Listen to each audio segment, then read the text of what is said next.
Thought Vibration, or, The Law of Attraction in the Thought World. By William Walker Atkinson, 1908. Chapter 1. The Law of Attraction in the Thought World. The universe is governed by law, one great law. Its manifestations are multiform, but viewed from the ultimate there is but one law. We are familiar with some of its manifestations, but are almost totally ignorant of certain others. Still we are learning a little more every day, the veil is being gradually lifted. We speak learnedly of the law of gravitation, but ignore that equally wonderful manifestation, the law of attraction in the thought world. We are familiar with that wonderful manifestation of law which draws and holds together the atoms of which matter is composed. We recognize the power of the law that attracts bodies to the earth, that holds the circling worlds in their places, but we close our eyes to the mighty law that draws to us the things we desire or fear, that makes or mars our lives. When we come to see that thought is a force, a manifestation of energy, having a magnet-like power of attraction, we will begin to understand the why and wherefore of many things that have heretofore seemed dark to us. There is no study that will so well repay the student for his time and trouble as the study of the workings of this mighty law of the world of thought, the law of attraction. When we think we send out vibrations of a fine ethereal substance, which are as real as the vibrations manifesting light, heat, electricity, magnetism. That these vibrations are not evident to our five senses is no proof that they do not exist. A powerful magnet will send out vibrations and exert a force sufficient to attract to itself a piece of steel weighing 100 pounds, but we can neither see, taste, smell, hear nor feel the mighty force.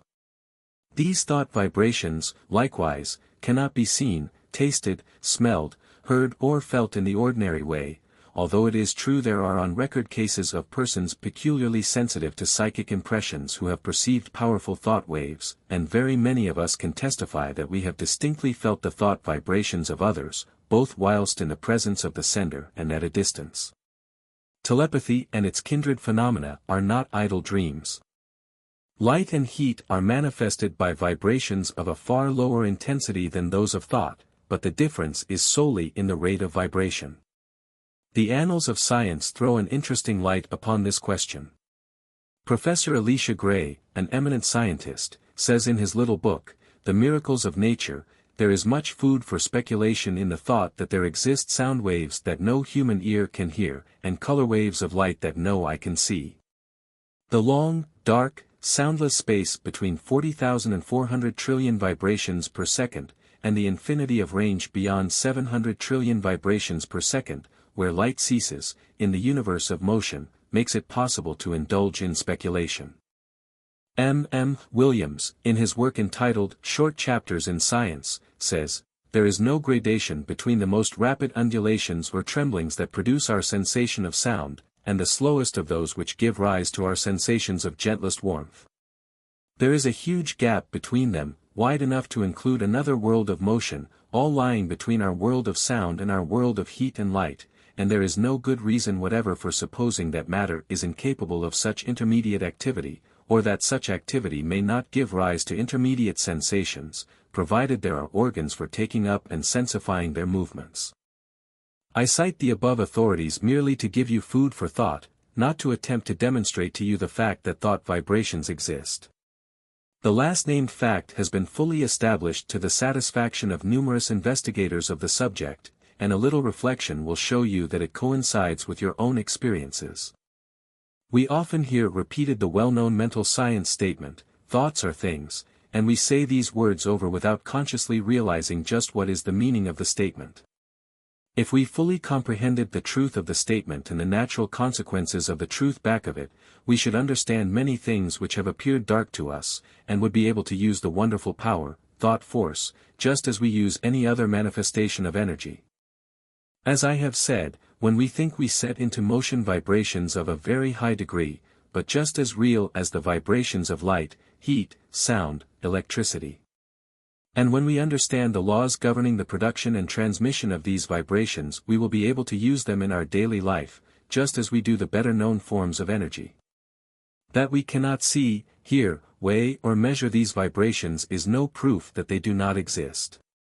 There exist waves of sound which no human ear can hear, although some of these are undoubtedly registered by the ear of some of the insects and others are caught by delicate scientific instruments invented by man, yet there is a great gap between the sounds registered by the most delicate instrument and the limit which man's mind, reasoning by analogy, knows to be the boundary line between sound waves and some other forms of vibration. And there are light waves which the eye of man does not register, some of which may be detected by more delicate instruments, and many more so fine that the instrument has not yet been invented which will detect them, although improvements are being made every year and the unexplored field gradually lessened. As new instruments are invented, new vibrations are registered by them, and yet the vibrations were just as real before the invention of the instrument as afterward. Supposing that we had no instruments to register magnetism, one might be justified in denying the existence of that mighty force, because it could not be tasted, felt, smelt, heard, seen, weighed or measured. And yet the mighty magnet would still send out waves of force sufficient to draw to it pieces of steel weighing hundreds of pounds. Each form of vibration requires its own form of instrument for registration. At present the human brain seems to be the only instrument capable of registering thought waves, although occultists say that in this century scientists will invent apparatus sufficiently delicate to catch and register such impressions. And from present indications it looks as if the invention named might be expected at any time. The demand exists and undoubtedly will be soon supplied. But to those who have experimented along the lines of practical telepathy no further proof is required than the results of their own experiments. We are sending out thoughts of greater or less intensity all the time, and we are reaping the results of such thoughts. Not only do our thought waves influence ourselves and others, but they have a drawing power, they attract to us the thoughts of others, things, circumstances, people, luck, in accord with the character of the thought uppermost in our minds.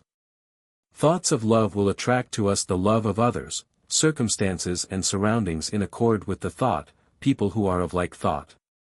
Thoughts of anger, hate, envy, malice and jealousy will draw to us the foul brood of kindred thoughts emanating from the minds of others, circumstances in which we will be called upon to manifest these vile thoughts and will receive them in turn from others, people who will manifest inharmony, and so on. A strong thought, or a thought long continued, will make us the center of attraction for the corresponding thought waves of others. Like attracts like in the thought world, as ye sow so shall ye reap. Birds of a feather flock together in the thought world, curses like chickens come home to roost, and bring their friends with them. The man or woman who is filled with love sees love on all sides and attracts the love of others. The man with hate in his heart gets all the hate he can stand. The man who thinks fight generally runs up against all the fight he wants before he gets through. And so it goes, each gets what he calls for over the wireless telegraphy of the mind.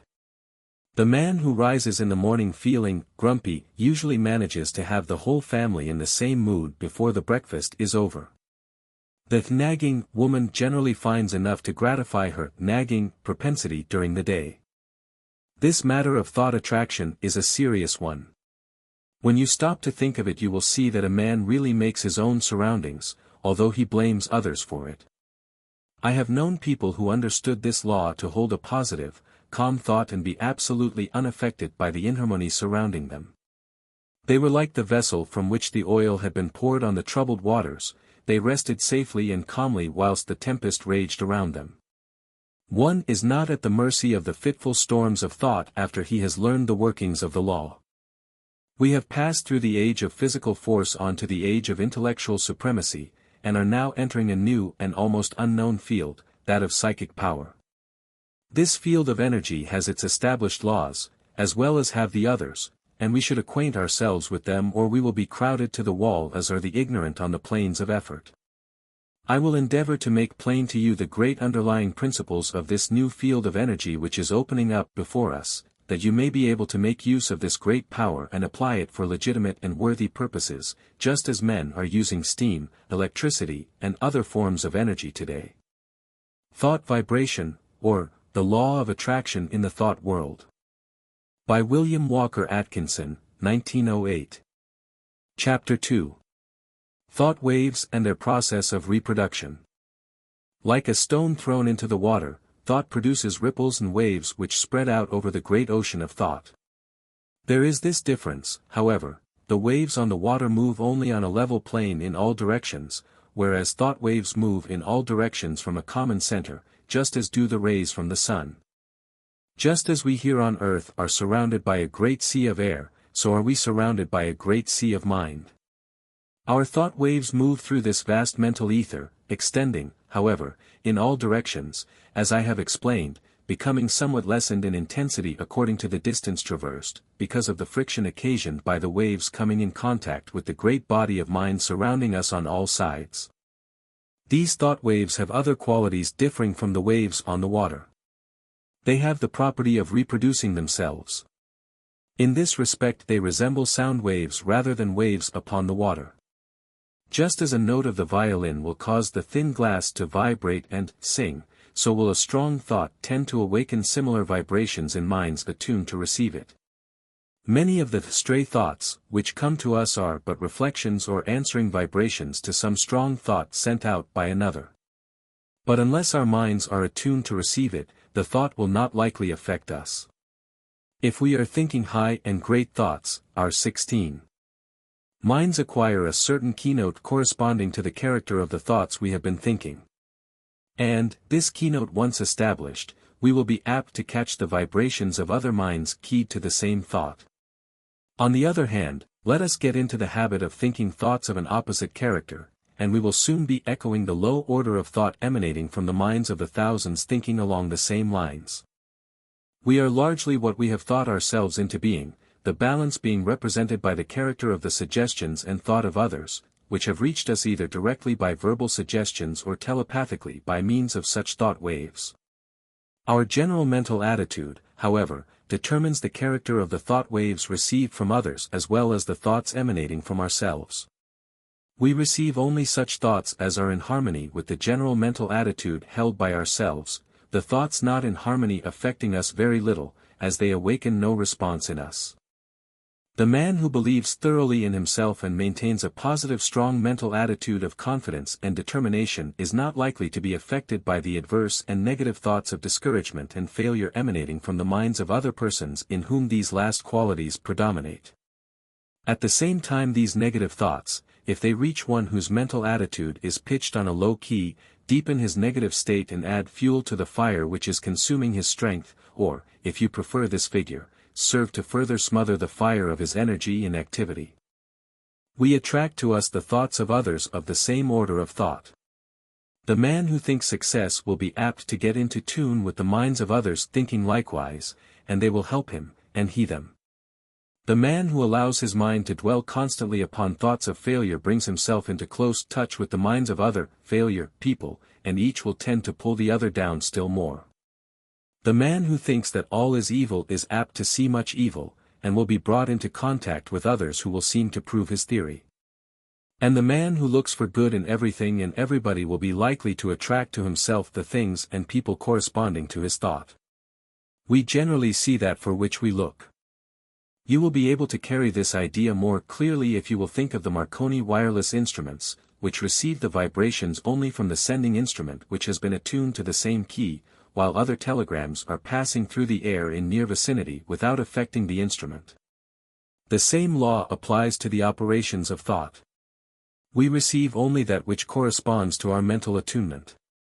If we have been discouraged, we may rest assured that we have dropped into a negative key, and have been affected not only by our own thoughts but have also received the added depressing thoughts of similar character which are constantly being sent out from the minds of other unfortunates who have not yet learned the law of attraction in the thought world.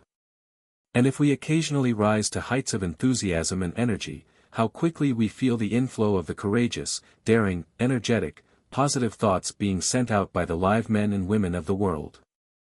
We recognize this without much trouble when we come in personal contact with people and feel their vibrations, depressing or invigorating, as the case may be. But the same law operates when we are not in their presence, although less strongly.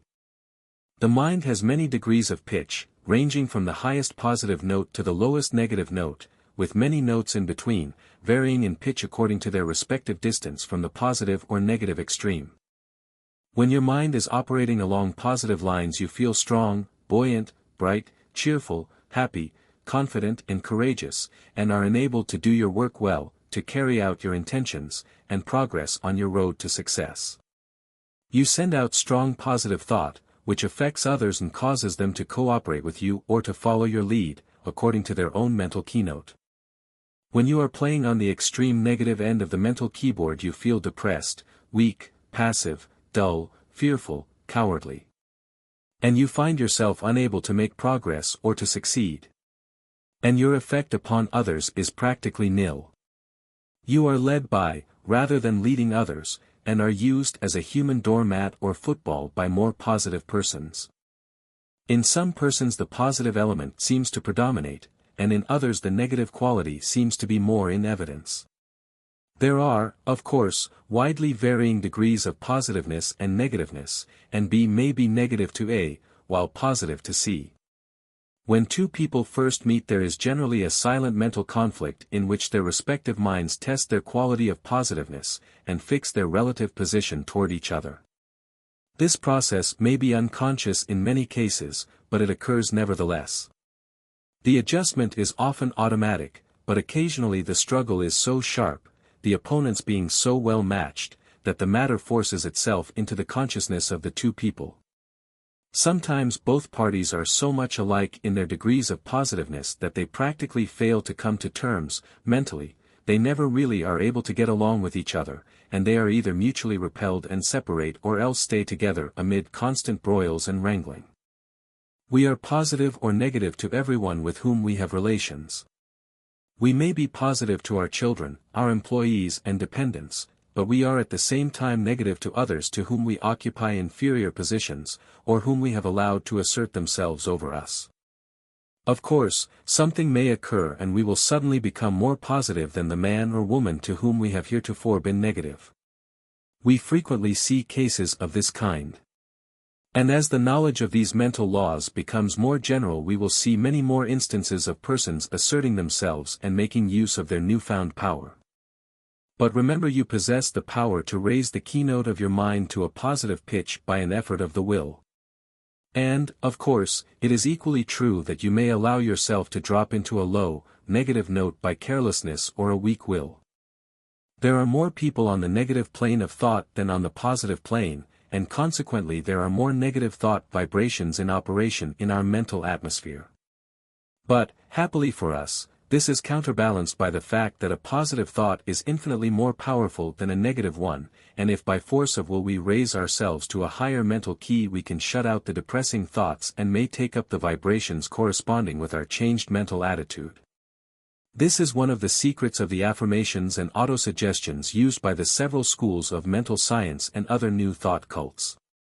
There is no particular merit in affirmations of themselves, but they serve a twofold purpose. 1. They tend to establish new mental attitudes within us and act wonderfully in the direction of character building, the science of making ourselves over.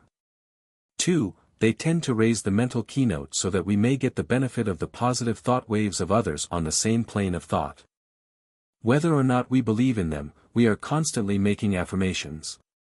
The man who asserts that he can and will do a thing, and asserts it earnestly, develops in himself the qualities conducive to the well-doing of that thing, and at the same time places his mind in the proper key to receive all the thought waves likely to help him in the doing.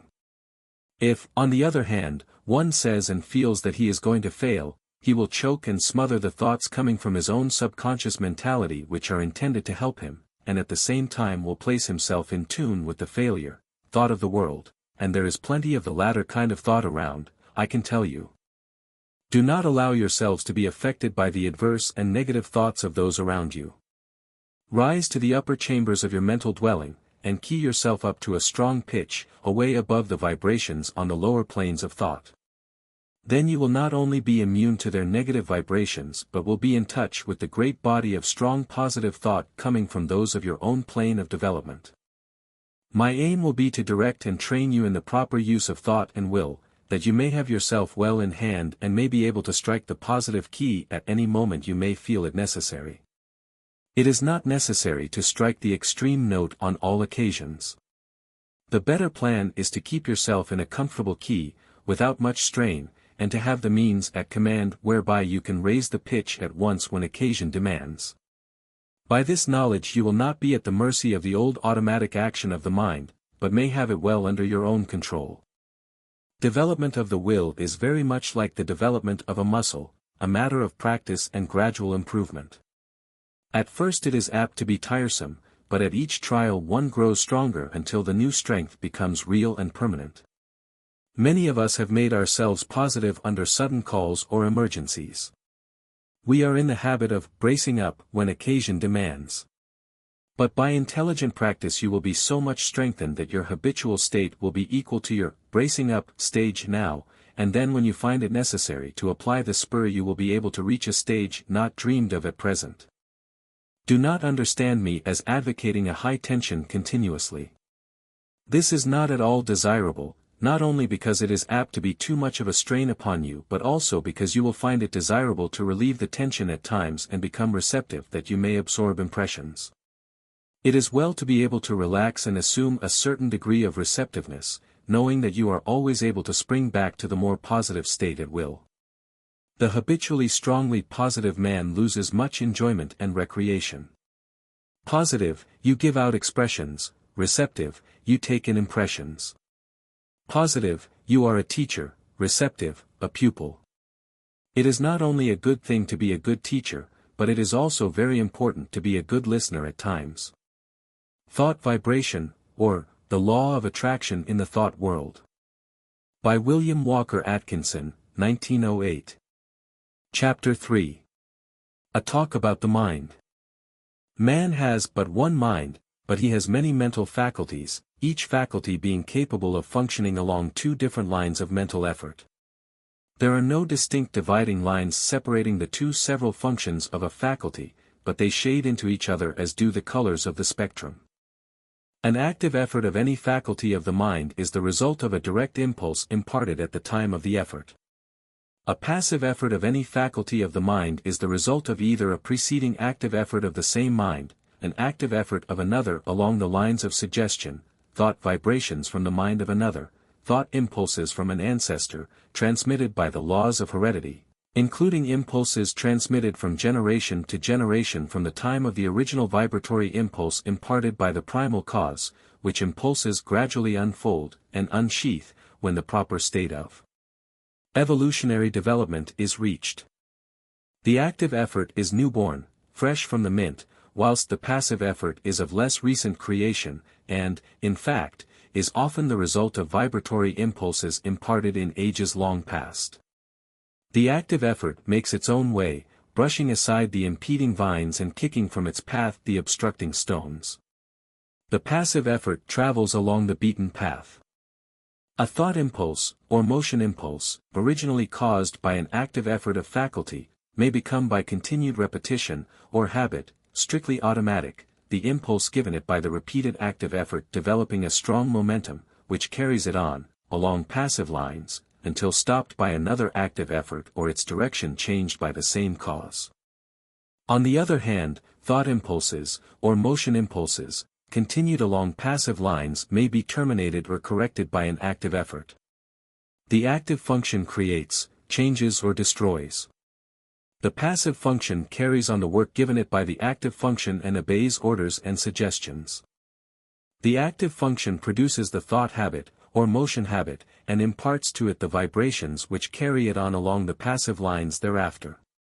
The active function also has the power to send forth vibrations which neutralize the momentum of the thought habit, or motion habit. It also is able to launch a new thought habit, or motion habit, with stronger vibrations, which overcomes and absorbs the first thought, or motion, and substitutes the new one. All thought impulses, or motion impulses, once started on their errands, continue to vibrate along passive lines until corrected or terminated by subsequent impulses imparted by the active function, or other controlling power. The continuance of the original impulse adds momentum and force to it, and renders its correction or termination more difficult. This explains that which is called the force of habit. I think that this will be readily understood by those who have struggled to overcome a habit which had been easily acquired. The law applies to good habits as well as bad. The moral is obvious. Several of the faculties of the mind often combine to produce a single manifestation. A task to be performed may call for the combined exercise of several faculties, some of which may manifest by active effort and others by passive effort. The meeting of new conditions, new problems, calls for the exercise of active effort, whilst a familiar problem, or task, can be easily handled by the passive effort without the assistance of his more enterprising brother. There is in nature an instinctive tendency of living organisms to perform certain actions, the tendency of an organized body to seek that which satisfies the wants of its organism. This tendency is sometimes called appetency. It is really a passive mental impulse, originating with the impetus imparted by the primal cause, and transmitted along the lines of evolutionary development, gaining strength and power as it progresses. The impulse of the primal cause is assisted by the powerful upward attraction exerted by the Absolute. In plant life this tendency is plainly discernible, ranging from the lesser exhibitions in the lower types to the greater in the higher types. It is that which is generally spoken of as the life force in plants. It is, however, a manifestation of rudimentary mentation, functioning along the lines of passive effort. In some of the higher forms of plant life there appears a faint color of independent, life action, a faint indication of choice of volition. Writers on plant life relate many remarkable instances of this phenomenon. It is, undoubtedly, an exhibition of rudimentary active mentation. In the lower animal kingdom a very high degree of passive mental effort is found. And, varying in degree in the several families and species, a considerable amount of active mentation is apparent. The lower animal undoubtedly possesses reason only in a lesser degree than man, and, in fact, the display of volitional mentation exhibited by an intelligent animal is often nearly as high as that shown by the lower types of man or by a young child. As a child, before birth, shows in its body the stages of the physical evolution of man, so does a child, before and after birth, until maturity, manifest the stages of the mental evolution of man. Man, the highest type of life yet produced, at least upon this planet, shows the highest form of passive mentation, and also a much higher development of active mentation than is seen in the lower animals, and yet the degrees of that power vary widely among the different races of men. Even among men of our race the different degrees of active mentation are plainly noticeable, these degrees not depending by any means upon the amount of culture, social position or educational advantages possessed by the individual. Mental culture and mental development are two very different things. You have but to look around you to see the different stages of the development of active mentation in man. The reasoning of many men is scarcely more than passive mentation, exhibiting but little of the qualities of volitional thought. They prefer to let other men think for them. Active mentation tires them and they find the instinctive, automatic, passive mental process much easier. Their minds work along the lines of least resistance. They are but little more than human sheep. Among the lower animals and the lower types of men active mentation is largely confined to the grosser faculties, the more material plane, the higher mental faculties working along the instinctive, automatic lines of the passive function. As the lower forms of life progressed in the evolutionary scale, they developed new faculties, which were latent within them. These faculties always manifested in the form of rudimentary passive functioning, and afterwards worked up, through higher passive forms, until the active functions were brought into play. The evolutionary process still continues, the invariable tendency being toward the goal of highly developed active mentation. This evolutionary progress is caused by the vibratory impulse imparted by the primal cause, aided by the uplifting attraction of the Absolute. This law of evolution is still in progress, and man is beginning to develop new powers of mind, which, of course, are first manifesting themselves along the lines of passive effort. Some men have developed these new faculties to a considerable degree, and it is possible that before long man will be able to exercise them along the line of their active functions. In fact, this power has already been attained by a few. This is the secret of the Oriental occultists, and of some of their Occidental brethren. The amenability of the mind to the will can be increased by properly directed practice. That which we are in the habit of referring to as the strengthening of the will, is in reality the training of the mind to recognize and absorb the power within. The will is strong enough, it does not need strengthening, but the mind needs to be trained to receive and act upon the suggestions of the will. The will is the outward manifestation of the I Am. The will current is flowing in full strength along the spiritual wires, but you must learn how to raise the trolley pole to touch it before the mental car will move. This is a somewhat different idea from that which you have been in the habit of receiving from writers on the subject of willpower, but it is correct, as you will demonstrate to your own satisfaction if you will follow up the subject by experiments along the proper lines. The attraction of the Absolute is drawing man upward, and the vibratory force of the primal impulse has not yet exhausted itself. The time of evolutionary development has come when man can help himself. The man who understands the law can accomplish wonders by means of the development of the powers of the mind, whilst the man who turns his back upon the truth will suffer from his lack of knowledge of the law. He who understands the laws of his mental being, develops his latent powers and uses them intelligently. He does not despise his passive mental functions, but makes good use of them also, charges them with the duties for which they are best fitted, and is able to obtain wonderful results from their work, having mastered them and trained them to do the bidding of the higher self. When they fail to do their work properly he regulates them, and his knowledge prevents him from meddling with them unintelligently, and thereby doing himself harm.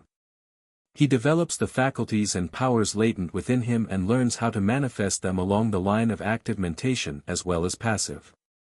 He knows that the real man within him is the master to whom both active and passive functions are but tools. He has banished fear, and enjoys freedom. He has found himself. He has learned the secret of the I Am.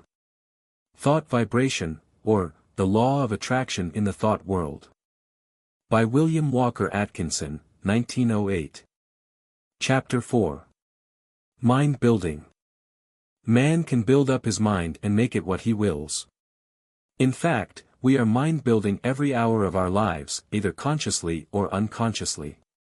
The majority of us are doing the work unconsciously, but those who have seen a little below the surface of things have taken the matter in hand and have become conscious creators of their own mentality. They are no longer subject to the suggestions and influences of others but have become masters of themselves. They assert the I, and compel obedience from the subordinate mental faculties. The I is the sovereign of the mind, and what we call will is the instrument of the I. Of course, there is something back of this, and the universal will is higher than the will of the individual, but the latter is in much closer touch with the universal will than is generally supposed, and when one conquers the lower self, and asserts the I, he becomes in close touch with the universal will and partakes largely of its wonderful power. The moment one asserts the I, and finds himself, he establishes a close connection between the individual will and the universal will. But before he is able to avail himself of the mighty power at his command, he must first effect the mastery of the lower self. Think of the absurdity of man claiming to manifest powers, when he is the slave of the lower parts of his mental being, which should be subordinate. Think of a man being the slave of his moods, passions, animal appetites and lower faculties, and at the same time trying to claim the benefits of the will. Now, I am not preaching asceticism, which seems to me to be a confession of weakness. I am speaking of self-mastery, the assertion of the I over the subordinate parts of oneself. In the higher view of the subject, this I is the only real self, and the rest is the non-self, but our space does not permit the discussion of this point, and we will use the word self as meaning the entire man. Before a man can assert the I in its full strength he must obtain the complete mastery of the subordinate parts of the self. All things are good when we learn to master them, but no thing is good when it masters us. Just so long as we allow the lower portions of the self to give us orders, we are slaves. It is only when the I mounts his throne and lifts the scepter, that order is established and things assume their proper relation to each other. We are finding no fault with those who are swayed by their lower selves, they are in a lower grade of evolution, and will work up in time. But we are calling the attention of those who are ready, to the fact that the sovereign must assert his will, and that, the subjects must obey. Orders must be given and carried out. Rebellion must be put down, and the rightful authority insisted upon. And the time to do it is now. You have been allowing your rebellious subjects to keep the king from his throne. You have been allowing the mental kingdom to be misgoverned by irresponsible faculties. You have been the slaves of appetite, unworthy thoughts, passion and negativeness. The will has been set aside and low desire has usurped the throne. It is time to re-establish order in the mental kingdom. You are able to assert the mastery over any emotion, appetite, passion or class of thoughts by the assertion of the will. You can order fear to go to the rear, jealousy to leave your presence, hate to depart from your sight, anger to hide itself, worry to cease troubling you, uncontrolled appetite and passion to bow in submission and to become humble slaves instead of masters, all by the assertion of the I. You may surround yourself with the glorious company of courage, love and self-control, by the same means. You may put down the rebellion and secure peace and order in your mental kingdom if you will but utter the mandate and insist upon its execution. Before you march forth to empire, you must establish the proper internal conditions, must show your ability to govern your own kingdom. The first battle is the conquest of the lesser self by the real self. Affirmation. I am asserting the mastery of my real self. Repeat these words earnestly and positively during the day, at least once an hour, and particularly when you are confronted with conditions which tempt you to act on the lines of the lesser self instead of following the course dictated by the real self. In the moment of doubt and hesitation, say these words earnestly, and your way will be made clear to you. Repeat them several times after you retire and settle yourself to sleep. But be sure to back up the words with the thought inspiring them, and do not merely repeat them parrot-like. Form the mental image of the real self asserting its mastery over the lower planes of your mind, see the king on his throne. You will become conscious of an influx of new thought, and things which have seemed hard for you will suddenly become much easier. You will feel that you have yourself well in hand, and that you are the master and not the slave. The thought you are holding will manifest itself in action, and you will steadily grow to become that which you have in mind. Exercise. Fix the mind firmly on the higher self and draw inspiration from it when you feel led to yield to the promptings of the lower part of your nature. When you are tempted to burst into anger, assert the I, and your voice will drop. Anger is unworthy of the developed self. When you feel vexed and cross, remember what you are, and rise above your feeling. When you feel fearful, remember that the real self fears nothing, and assert courage. When you feel jealousy inciting, think of your higher nature, and laugh. And so on, asserting the real self and not allowing the things on the lower plane of mentality to disturb you. They are unworthy of you, and must be taught to keep their places. Do not allow these things to master you, they should be your subjects, not your masters. You must get away from this plane, and the only way to do so is to cut loose from these phases of thought which have been running things to suit themselves. You may have trouble at the start, but keep at it and you will have that satisfaction which comes only from conquering the lower parts of our nature. You have been a slave long enough, now is the time to free yourselves. If you will follow these exercises faithfully you will be a different being by the end of the year, and will look back with a pitying smile to your former condition. But it takes work. This is not child's play, but a task for earnest men and women. Will you make the effort? Thought Vibration, or, The Law of Attraction in the Thought World. By William Walker Atkinson, 1908. Chapter 5. The Secret of the Will. While psychologists may differ in their theories regarding the nature of the will, none deny its existence, nor question its power. All persons recognize the power of strong will, all see how it may be used to overcome the greatest obstacles. But few realize that the will may be developed and strengthened by intelligent practice. They feel that they could accomplish wonders if they had a strong will, but instead of attempting to develop it, they content themselves with vain regrets. They sigh, but do nothing. Those who have investigated the subject closely know that willpower, with all its latent possibilities and mighty powers, may be developed, disciplined, controlled and directed, just as may be any other of nature's forces.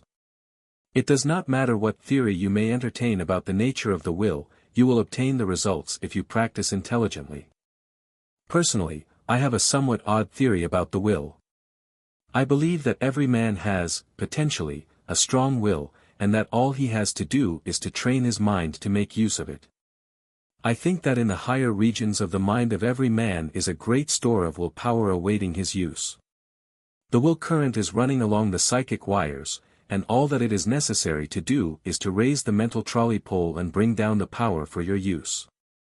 And the supply is unlimited, for your little storage battery is connected with the great powerhouse of the universal willpower, and the power is inexhaustible. Your will does not need training, but your mind does. The mind is the instrument and the supply of willpower is proportionate to the fineness of the instrument through which it manifests. But you needn't accept this theory if you don't like it. This lesson will fit your theory as well as mine. He who has developed his mind so that it will allow the willpower to manifest through it, has opened up wonderful possibilities for himself. Not only has he found a great power at his command, but he is able to bring into play, and use, faculties, talents and abilities of whose existence he has not dreamed. This secret of the will is the magic key which opens all doors. The late Donald G. Mitchell once wrote, "Resolve is what makes a man manifest, not puny resolve, but crude determination, not errant purpose, but that strong and indefatigable will which treads down difficulties and danger, as a boy treads down the heaving frostlands of winter, which kindles his eye and brain with a proud pulse beat toward the unattainable. Will makes men giants." Many of us feel that if we would but exert our will, we might accomplish wonders. But somehow we do not seem to want to take the trouble, at any rate, we do not get to the actual willing point. We put it off from time to time, and talk vaguely of some day, but that some day never comes. We instinctively feel the power of the will, but we haven't enough energy to exercise it, and so drift along with the tide, unless perhaps some friendly difficulty arises, some helpful obstacle appears in our path, or some kindly pain stirs us into action, in either of which cases we are compelled to assert our will and thus begin to accomplish something. The trouble with us is that we do not want to do the thing enough to make us exert our willpower. We don't want to hard enough. We are mentally lazy and of weak desire. If you do not like the word desire, substitute for it the word aspiration. Some people call the lower impulses desires, and the higher, aspirations. It's all a matter of words, take your choice. That is the trouble. Let a man be in danger of losing his life, let a woman be in danger of losing a great love, and you will witness a startling exhibition of willpower from an unexpected source. Let a woman's child be threatened with danger, and she will manifest a degree of courage and will that sweeps all before it. And yet the same woman will quail before a domineering husband, and will lack the will to perform a simple task. A boy will do all sorts of work if he but considers it play, and yet he can scarcely force himself to cut a little firewood. Strong will follow strong desire. If you really want to do a thing very much, you can usually develop the willpower to accomplish it. The trouble is that you have not really wanted to do these things, and yet you blame your will. You say that you do want to do it, but if you stop to think you will see that you really want to do something else more than the thing in question. You are not willing to pay the price of attainment. Stop a moment and analyze this statement and apply it to your own case. You are mentally lazy, that's the trouble. Don't talk to me about not having enough will. You have a great storehouse of will awaiting your use, but you are too lazy to use it.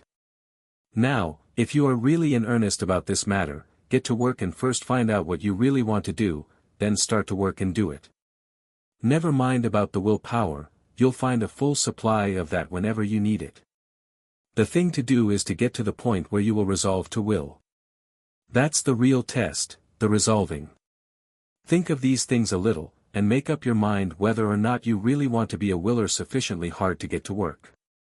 Many excellent essays and books have been written on this subject, all of which agree regarding the greatness of willpower, the most enthusiastic terms being used, but few have anything to say about how this power may be acquired by those who have it not, or who possess it in but a limited degree. Some have given exercises designed to strengthen the will, which exercises really strengthen the mind so that it is able to draw upon its store of power. But they have generally overlooked the fact that in autosuggestion is to be found the secret of the development of the mind so that it may become the efficient instrument of the will. Autosuggestion. I am using my willpower. Say these words several times earnestly and positively, immediately after finishing this article. Then repeat them frequently during the day, at least once an hour, and particularly when you meet something that calls for the exercise of willpower. Also repeat them several times after you retire and settle yourself for sleep. Now, there is nothing in these words unless you back them up with the thought. In fact, the thought is the whole thing, and the words only pegs upon which to hang the thought. So think of what you are saying, and mean what you say. You must use faith at the start, and use the words with a confident expectation of the result. Hold the steady thought that you are drawing on your storehouse of willpower, and before long you will find that thought is taking form in action, and that your willpower is manifesting itself. You will feel an influx of strength with each repetition of the words. You will find yourself overcoming difficulties and bad habits, and will be surprised at how things are being smoothed out for you. Exercise. Perform at least one disagreeable task each day during the month. If there is any specially disagreeable task which you would like to shirk, that is the one for you to perform. This is not given you in order to make you self-sacrificing or meek, or anything of that sort, it is given you to exercise your will. Anyone can do a pleasant thing cheerfully, but it takes will to do the unpleasant thing cheerfully, and that is how you must do the work. It will prove a most valuable discipline to you. Try it for a month and you will see where it comes in. If you shirk this exercise you had better stop right here and acknowledge that you do not want willpower, and are content to stay where you are and remain a weakling. Thought Vibration, or, The Law of Attraction in the Thought World. By William Walker Atkinson, 1908. Chapter 6. How to Become Immune to Injurious Thought Attraction. The first thing to do is to begin to cut out fear and worry. Fear thought is the cause of much unhappiness and many failures. You have been told this thing over and over again, but it will bear repeating. Fear is a habit of mind which has been fastened upon us by negative race thought, but from which we may free ourselves by individual effort and perseverance. Strong expectancy is a powerful magnet. He of the strong, confident desire attracts to him the things best calculated to aid him, persons, things, circumstances, surroundings, if he desires them hopefully, trustfully, confidently, calmly. And, equally true, he who fears a thing generally manages to start into operation forces which will cause the thing he feared to come upon him. Don't you see, the man who fears really expects the feared thing, and in the eyes of the law it is the same as if he really had wished for or desired it. The law is operative in both cases, the principle is the same. The best way to overcome the habit of fear is to assume the mental attitude of courage, just as the best way to get rid of darkness is to let in the light. It is a waste of time to fight a negative thought habit by recognizing its force and trying to deny it out of existence by mighty efforts. The best, surest, easiest and quickest method is to assume the existence of the positive thought desired in its place, and by constantly dwelling upon the positive thought, manifest it into objective reality. Therefore, instead of repeating, "I'm not afraid," say boldly, "I am full of courage, I am courageous." You must assert, "There's nothing to fear," which, although in the nature of a denial, simply denies the reality of the object causing fear rather than admitting the fear itself and then denying it. To overcome fear, one should hold firmly to the mental attitude of courage. He should think courage, say courage, act courage. He should keep the mental picture of courage before him all the time, until it becomes his normal mental attitude. Hold the ideal firmly before you and you will gradually grow to its attainment, the ideal will become manifest.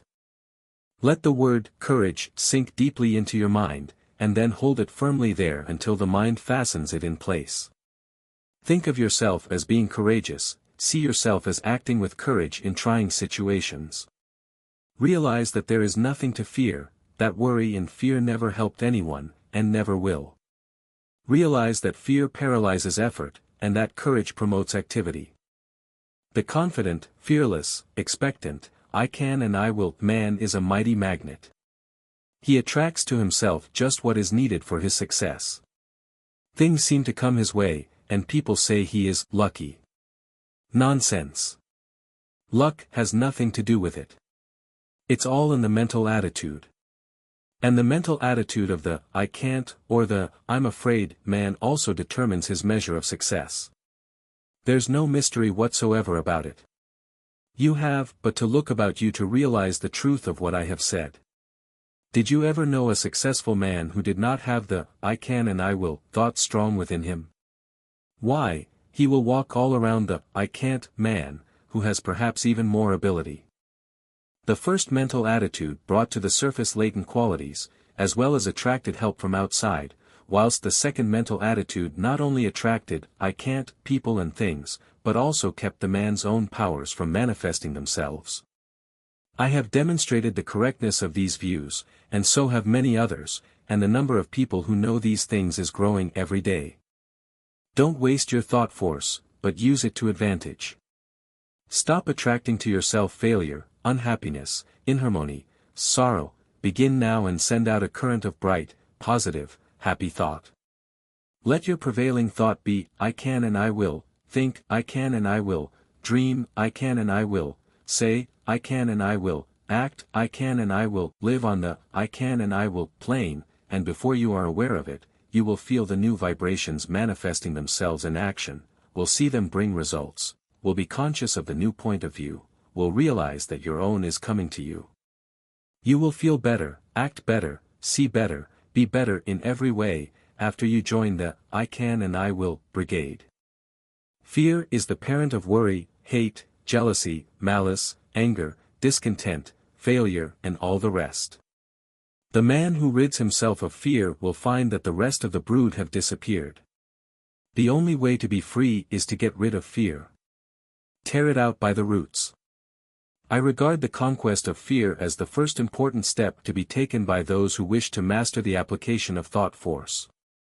So long as fear masters you, you are in no condition to make progress in the realm of thought, and I must insist that you start to work at once to get rid of this obstruction. You can do it, if you only go about it in earnest. And when you have ridded yourself of the vile thing, life will seem entirely different to you, you will feel happier, freer, stronger, more positive, and will be more successful in every undertaking of life. Start in today, make up your mind that this intruder must go, do not compromise matters with him, but insist upon an absolute surrender on his part. You will find the task difficult at first, but each time you oppose him he will grow weaker, and you will be stronger. Shut off his nourishment, starve him to death, he cannot live in a thought, atmosphere of fearlessness. So, start to fill your mind with good, strong, fearless thoughts, keep yourself busy thinking fearlessness, and fear will die of his own accord. Fearlessness is positive, fear is negative, and you may be sure that the positive will prevail. So long as fear is around with his, but, if, suppose, I'm afraid, I can't, what if, and all the rest of his cowardly suggestions, you will not be able to use your thought force to the best advantage. Once get him out of the way, you will have clear sailing, and every inch of thought sail will catch the wind. He is a Jonah. Overboard with him. The whale who swallows him will have my sympathy. I advise that you start in to do some of the things which you feel you could do if you were not afraid to try. Start to work to do these things, affirming courage all the way through, and you will be surprised to see how the changed mental attitude will clear away obstacles from your path, and will make things very much easier than you had anticipated. Exercises of this kind will develop you wonderfully, and you will be much gratified at the result of a little practice along these lines. There are many things before you awaiting accomplishment, which you can master if you will only throw aside the yoke of fear, if you will only refuse to accept the race suggestion, and will boldly assert the I and its power. And the best way to vanquish fear is to assert courage and stop thinking of fear.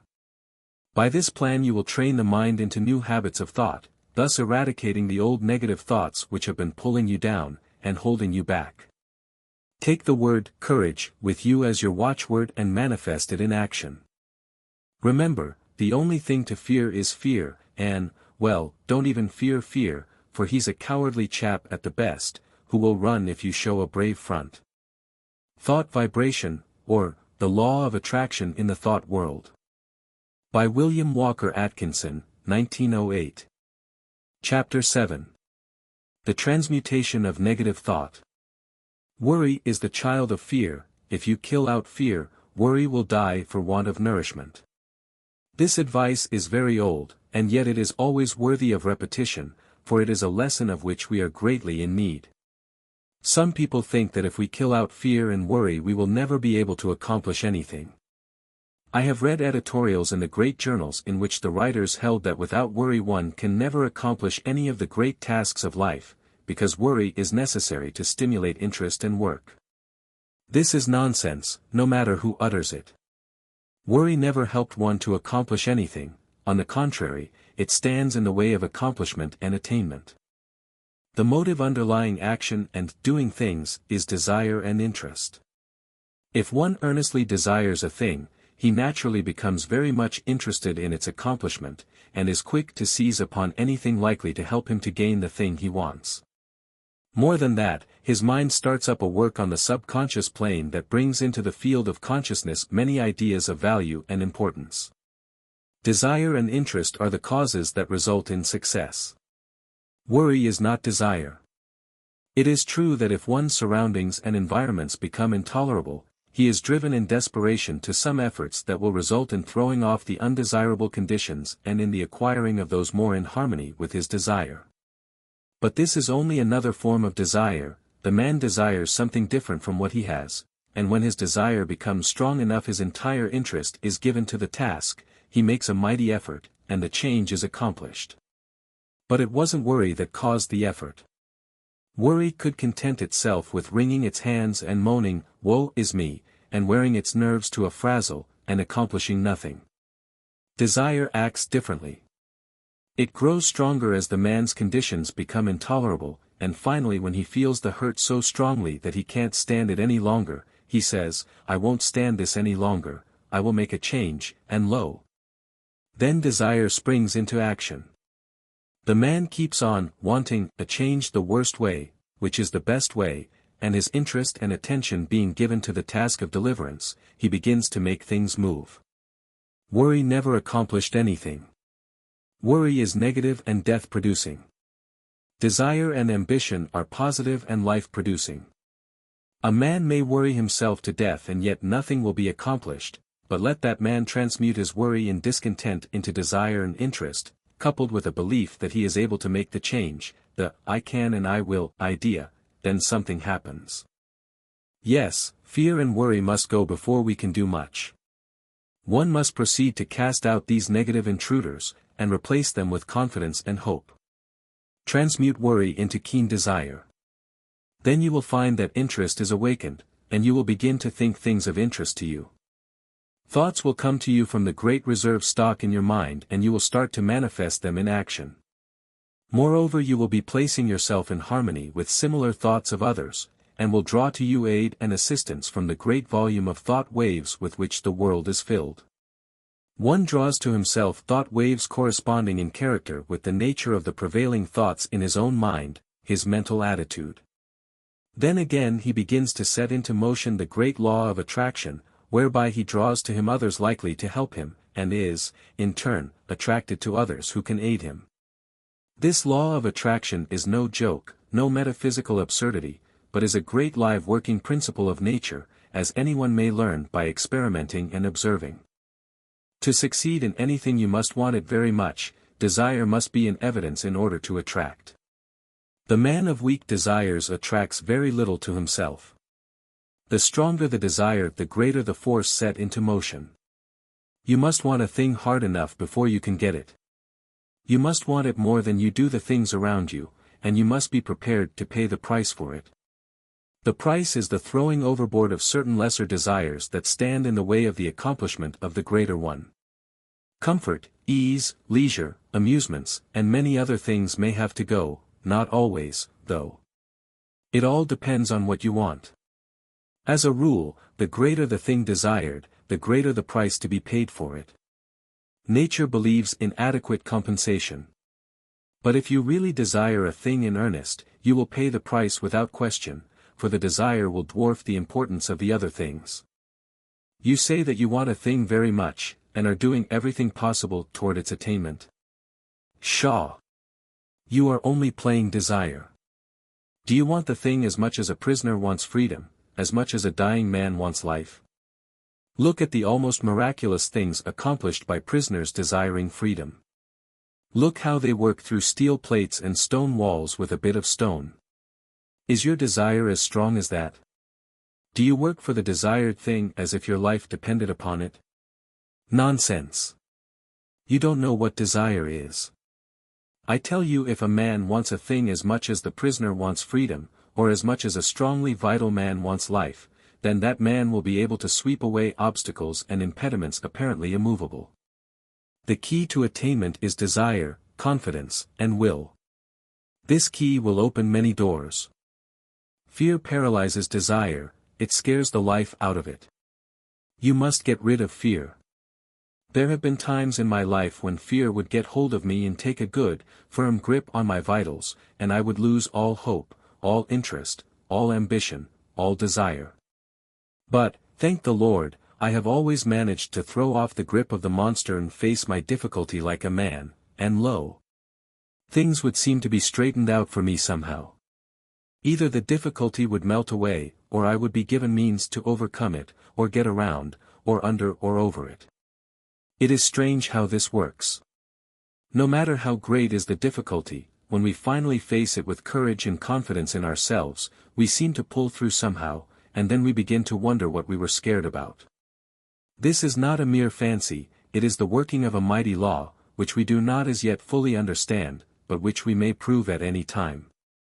People often ask, it's all very well for you New Thought people to say, don't worry, but what's a person to do when he thinks of all the possible things ahead of him, which might upset him and his plans? Well, all that I can say is that the man is foolish to bother about thinking of troubles to come at some time in the future. The majority of things that we worry about don't come to pass at all, a large proportion of the others come in a milder form than we had anticipated, and there are always other things which come at the same time which help us to overcome the trouble. The future holds in store for us not only difficulties to be overcome, but also agents to help us in overcoming the difficulties. Things adjust themselves. We are prepared for any trouble which may come upon us, and when the time comes we somehow find ourselves able to meet it. God not only tempers the wind to the shorn lamb, but he also tempers the shorn lamb to the wind. The wind and the shearing do not come together, there is usually enough time for the lamb to get seasoned, and then he generally grows new wool before the cold blast comes. It has been well said that 9/10 of the worries are over things which never come to pass, and that the other 10th is over things of little or no account. So what's the use in using up all your reserve force in fretting over future troubles, if this be so? Better wait until your troubles really come before you worry. You will find that by this storing up of energy you will be able to meet about any sort of trouble that comes your way. What is it that uses up all the energy in the average man or woman, anyway? Is it the real overcoming of difficulties, or the worrying about impending troubles? It's always, tomorrow, and yet tomorrow never comes just as we feared it would. Tomorrow is all right, it carries in its grip good things as well as troubles. Bless my soul, when I sit down and think over the things which I once feared might possibly descend upon me, I laugh. Where are those feared things now? I don't know, have almost forgotten that I ever feared them. You do not need to fight worry, that isn't the way to overcome the habit. Just practice concentration, and then learn to concentrate upon something right before you, and you will find that the worry thought has vanished. The mind can think of but one thing at a time, and if you concentrate upon a bright thing, the other thing will fade away. There are better ways of overcoming objectionable thoughts than by fighting them.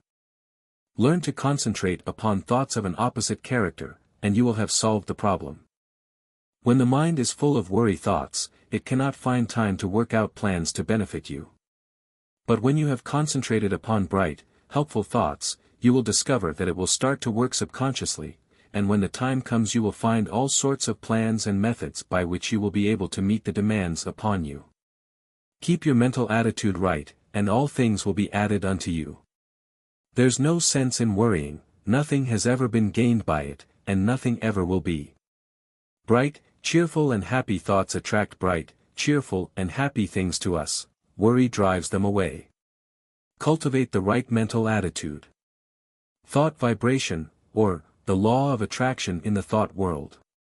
By William Walker Atkinson, 1908.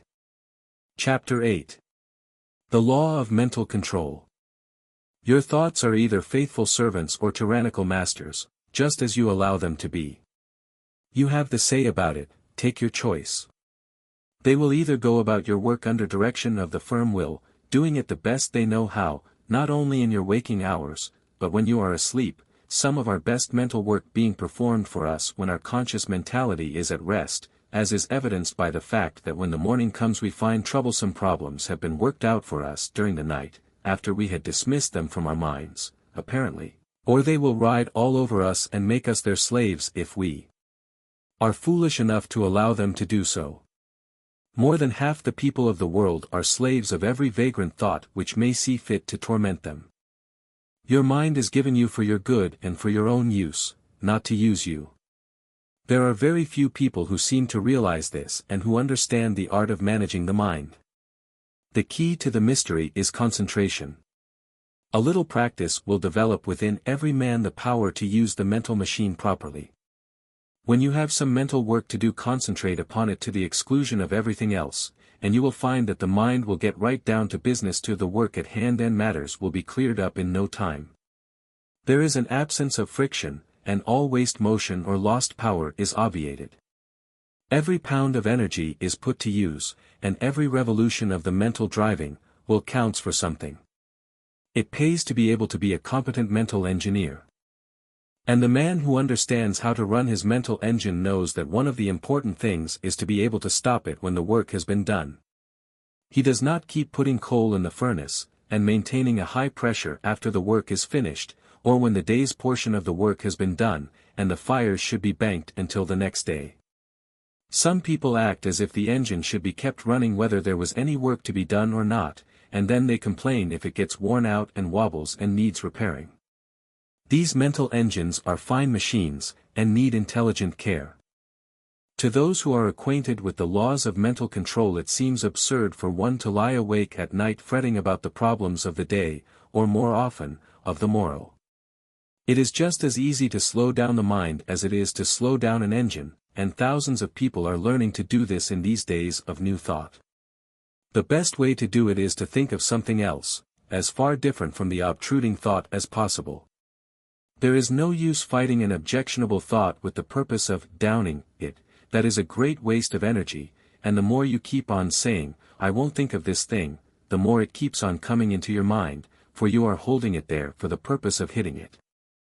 Let it go, don't give it another thought, fix the mind on something entirely different, and keep the attention there by an effort of the will. A little practice will do much for you in this direction. There is only room for one thing at a time in the focus of attention, so put all your attention upon one thought, and the others will sneak off. Try it for yourself. Thought Vibration, or, The Law of Attraction in the Thought World. By William Walker Atkinson, 1908. Chapter 9. Asserting the Life Force. I have spoken to you of the advantage of getting rid of fear. Now I wish to put life into you. Many of you have been going along as if you were dead, no ambition, no energy, no vitality, no interest, no life. This will never do. You are stagnating. Wake up and display a few signs of life. This is not the place in which you can stalk around like a living corpse. This is the place for wide-awake, active, live people, and a good general awakening is what is needed, although it would take nothing less than a blast from Gabriel's trumpet to awaken some of the people who are stalking around thinking that they are alive, but who are really dead to all that makes life worthwhile. We must let life flow through us, and allow it to express itself naturally. Do not let the little worries of life, or the big ones either, depress you and cause you to lose your vitality. Assert the life force within you, and manifest it in every thought, act and deed, and before long you will be exhilarated and fairly bubbling over with vitality and energy. Put a little life into your work, into your pleasures, into yourself. Stop doing things in a half-hearted way, and begin to take an interest in what you are doing, saying and thinking. It is astonishing how much interest we may find in the ordinary things of life, if we will only wake up. There are interesting things all around us, interesting events occurring every moment, but we will not be aware of them unless we assert our life force and begin to actually live instead of merely existing. No man or woman ever amounted to anything unless he or she put life into the tasks of everyday life, the acts, the thoughts. What the world needs is live men and women. Just look into the eyes of the people whom you meet, and see how few of them are really alive. The most of them lack that expression of conscious life which distinguishes the man who lives from the one who simply exists. I want you to acquire this sense of conscious life so that you may manifest it in your life and show what mental science has done for you. I want you to get to work today and begin to make yourselves over according to the latest pattern. You can do this if you will only take the proper interest in the task. Affirmation and exercise. I am alive. Fix in your mind the thought that the I within you is very much alive and that you are manifesting life fully, mentally and physically. And keep this thought there, aiding yourself with constant repetitions of the watchword. Don't let the thought escape you, but keep pushing it back into the mind. Keep it before the mental vision as much as possible. Repeat the watchword when you awaken in the morning, say it when you retire at night. And say it at meal times, and whenever else you can during the day, at least once an hour. Form the mental picture of yourself as filled with life and energy. Live up to it as far as possible. When you start in to perform a task, say, I am alive, and mix up as much life as possible in the task. If you find yourself feeling depressed, say, I am alive, and then take a few deep breaths, and with each inhalation let the mind hold the thought that you are breathing in strength and life, and as you exhale, hold the thought that you are breathing out all the old, dead, negative conditions and are glad to get rid of them. Then finish up with an earnest, vigorous affirmation, I am alive, and mean it when you say it, too. And let your thoughts take form in action. Don't rest content with merely saying that you are alive, but prove it with your acts. Take an interest in doing things, and don't go around mooning or daydreaming. Get down to business, and live. Thought Vibration, or, The Law of Attraction in the Thought World. By William Walker Atkinson, 1908. Chapter 10. Training the Habit Mind. Professor William James, the well-known teacher of, and writer upon psychology, very truly says, the great thing in all education is to make our nervous system our ally instead of our enemy. For this we must make automatic and habitual, as early as possible, as many useful actions as we can, and as carefully guard against growing into ways that are likely to be disadvantageous. In the acquisition of a new habit, or the leaving off of an old one, we must take care to launch ourselves with as strong and decided initiative as possible. Never suffer an exception to occur until the new habit is securely rooted in your life. Seize the very first possible opportunity to act on every resolution you make and on every emotional prompting you may experience, in the direction of the habits you aspire to gain. This advice is along the lines familiar to all students of mental science, but it states the matter more plainly than the majority of us have done. It impresses upon us the importance of passing on to the subconscious mind the proper impulses, so that they will become automatic and second nature. Our subconscious mentality is a great storehouse for all sorts of suggestions from ourselves and others, and, as it is the habit mind, we must be careful to send it the proper material from which it may make habits. If we get into the habit of doing certain things, we may be sure that the subconscious mentality will make it easier for us to do just the same thing over and over again, easier each time, until finally we are firmly bound with the ropes and chains of the habit, and find it more or less difficult, sometimes almost impossible, to free ourselves from the hateful thing. We should cultivate good habits against the hour of need. The time will come when we will be required to put forth our best efforts, and it rests with us today whether that hour of need shall find us doing the proper thing automatically and almost without thought, or struggling to do it bound down and hindered with the chains of things opposed to that which we desire at that moment. We must be on guard at all times to prevent the forming of undesirable habits. There may be no special harm in doing a certain thing today, or perhaps again tomorrow, but there may be much harm in setting up the habit of doing that particular thing. If you are confronted with the question, which of these two things should I do, the best answer is, I will do that which I would like to become a habit with me. In forming a new habit, or in breaking an old one, we should throw ourselves into the task with as much enthusiasm as possible, in order to gain the most ground before the energy expends itself when it meets with friction from the opposing habits already formed. We should start in by making as strong an impression as possible upon the subconscious mentality. Then we should be constantly on guard against temptations to break the new resolution, just this once. This just once idea kills off more good resolutions than any other one cause. The moment you yield, just this once, you introduce the thin edge of the wedge that will, in the end, split your resolution into pieces. Equally important is the fact that each time you resist temptation, the stronger does your resolution become. Act upon your resolution as early and as often as possible, as with every manifestation of thought in action, the stronger does it become. You are adding to the strength of your original resolution every time you back it up with action. The mind has been likened to a piece of paper that has been folded. Ever afterwards it has a tendency to fold in the same crease, unless we make a new crease or fold, when it will follow the last lines. And the creases are habits. Every time we make one, it is so much easier for the mind to fold along the same crease afterward. Let us make our mental creases in the right direction. Thought Vibration, or, The Law of Attraction in the Thought World. By William Walker Atkinson, 1908. Chapter 11. The Psychology of Emotion.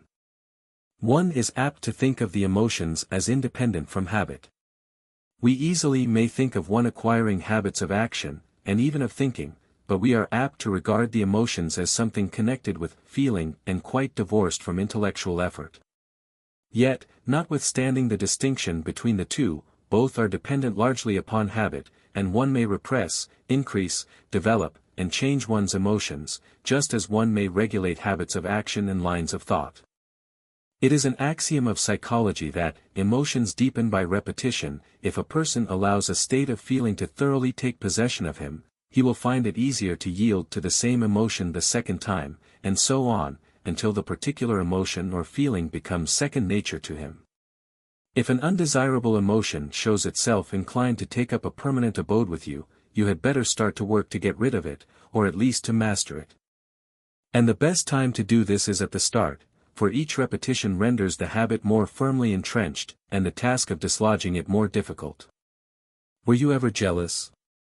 If so, you will remember how insidious was its first approach, how subtly it whispered hateful suggestions into your willing ear, and how gradually it followed up such suggestions, until, finally you began to see green. Jealousy has an effect upon the bile, and causes it to poison the blood. This is why the idea of green is always associated with it. Then you will remember how the thing seemed to grow, taking possession of you until you scarcely could shake it off. You found it much easier to become jealous the next time. It seemed to bring before you all sorts of objects apparently justifying your suspicions and feeling. Everything began to look green, the green-eyed monster waxed fat. And so it is with every feeling or emotion. If you give way to a fit of rage, you will find it easier to become angry the next time, on less provocation. The habit of feeling and acting mean does not take long to firmly settle itself in its new home if encouraged. Worry is a great habit for growing and waxing fat. People start by worrying about big things, and then begin to worry and fret about some smaller thing. And then the merest trifle worries and distresses them. They imagine that all sorts of evil things are about to befall them. If they start on a journey, they are certain there is going to be a wreck. If a telegram comes, it is sure to contain some dreadful tidings. If a child seems a little quiet, the worrying mother is positive it is going to fall ill and die. If the husband seems thoughtful, as he revolves some business plan in his mind, then the good wife is convinced that he is beginning to cease to love her, and indulges in a crying spell. And so it goes, worry, worry, worry, each indulgence making the habit more at home. After a while the continued thought shows itself in action. Not only is the mind poisoned by the blue thoughts, but the forehead shows deep lines between the eyebrows, and the voice takes on that whining, rasping tone so common among worry-burdened people. The condition of mind known as fault-finding is another emotion that grows fat with exercise. First, fault is found with this thing, then with that, and finally with everything. The person becomes a chronic nagger, a burden to friends and relatives, and a thing to be avoided by outsiders. Women make the greatest naggers. Not because men are any better, but simply because a man nagger is apt to have the habit knocked out of him by other men who will not stand his nonsense. He finds that he is making things too hot for himself, and he reforms, while a woman has more of a chance to indulge in the habit. But this nagging is all a matter of habit. It grows from small beginnings, and each time it is indulged in it throws out another root, branch, or tendril, and fastens itself the closer to the one who has given it soil in which to grow. Envy, uncharitableness, gossip, scandalmongering, are all habits of this kind. The seeds are in every human breast, and only need good soil and a little watering to become lusty and strong. Each time you give way to one of these negative emotions, the easier do you make it for a recurrence of the same thing, or similar ones. Sometimes by encouraging one unworthy emotion, you find that you have given room for the growth of a whole family of these mental weeds. Now, this is not a good old orthodox preachment against the sin of bad thoughts. It is merely a calling of your attention to the law underlying the psychology of emotions. Nothing new about it, old as the hills, so old that many of us have forgotten all about it. If you wish to manifest these constantly disagreeable and unpleasant traits, and to suffer the unhappiness that comes from them, by all means do so, that is your own business, and privilege. It's none of mine, and I am not preaching at you. It keeps me busy minding my own business and keeping an eye on my own undesirable habits and actions. I am merely telling you the law regarding the matter, and you may do the rest. If you wish to choke out these habits, there are two ways open to you. First, whenever you find yourself indulging in a negative thought or feeling, take right hold of it and say to it firmly, and vigorously, "Get out." It won't like this at first, and will bridle up, curve its back and snarl like an offended cat. But never mind, just say, "Scat," to it. The next time it will not be so confident and aggressive, it will have manifested a little of the fear habit. Each time you repress and choke out a tendency of this kind, the weaker it will become, and the stronger your will be. Professor James says, refuse to express a passion, and it dies. Count 10 before venting your anger, and its occasion seems ridiculous. Whistling to keep up courage is no mere figure of speech. On the other hand, sit all day in a moping posture, sigh, and reply to everything with a dismal voice, and your melancholy lingers. There is no more valuable precept in moral education than this, as all who have experience know. If we wish to conquer emotional tendencies in ourselves, we must assiduously, and in the first instance, cold-bloodedly, go through the outward movements of those contrary dispositions which we prefer to cultivate. Smooth the brow, brighten the eye, contract the dorsal rather than the ventral aspect of the frame, and speak in a major key, pass the genial compliment, and your heart must be frigid indeed if it does not gradually thaw. Thought Vibration, or, The Law of Attraction in the Thought World. By William Walker Atkinson, 1908. Chapter 12. Developing New Brain Cells. I have spoken of the plan of getting rid of undesirable states of feeling by driving them out. But a far better way is to cultivate the feeling or emotion directly opposed to the one you wish to eradicate. We are very apt to regard ourselves as the creatures of our emotions and feelings, and to fancy that these feelings and emotions are we. But such is far from being the truth. It is true that the majority of the race are slaves of their emotions and feelings, and are governed by them to a great degree. They think that feelings are things that rule one and from which one cannot free himself, and so they cease to rebel. They yield to the feeling without question, although they may know that the emotion or mental trait is calculated to injure them, and to bring unhappiness and failure instead of happiness and success. They say, "We are made that way," and let it go at that. The new psychology is teaching the people better things. It tells them that they are masters of their emotions and feelings, instead of being their slaves.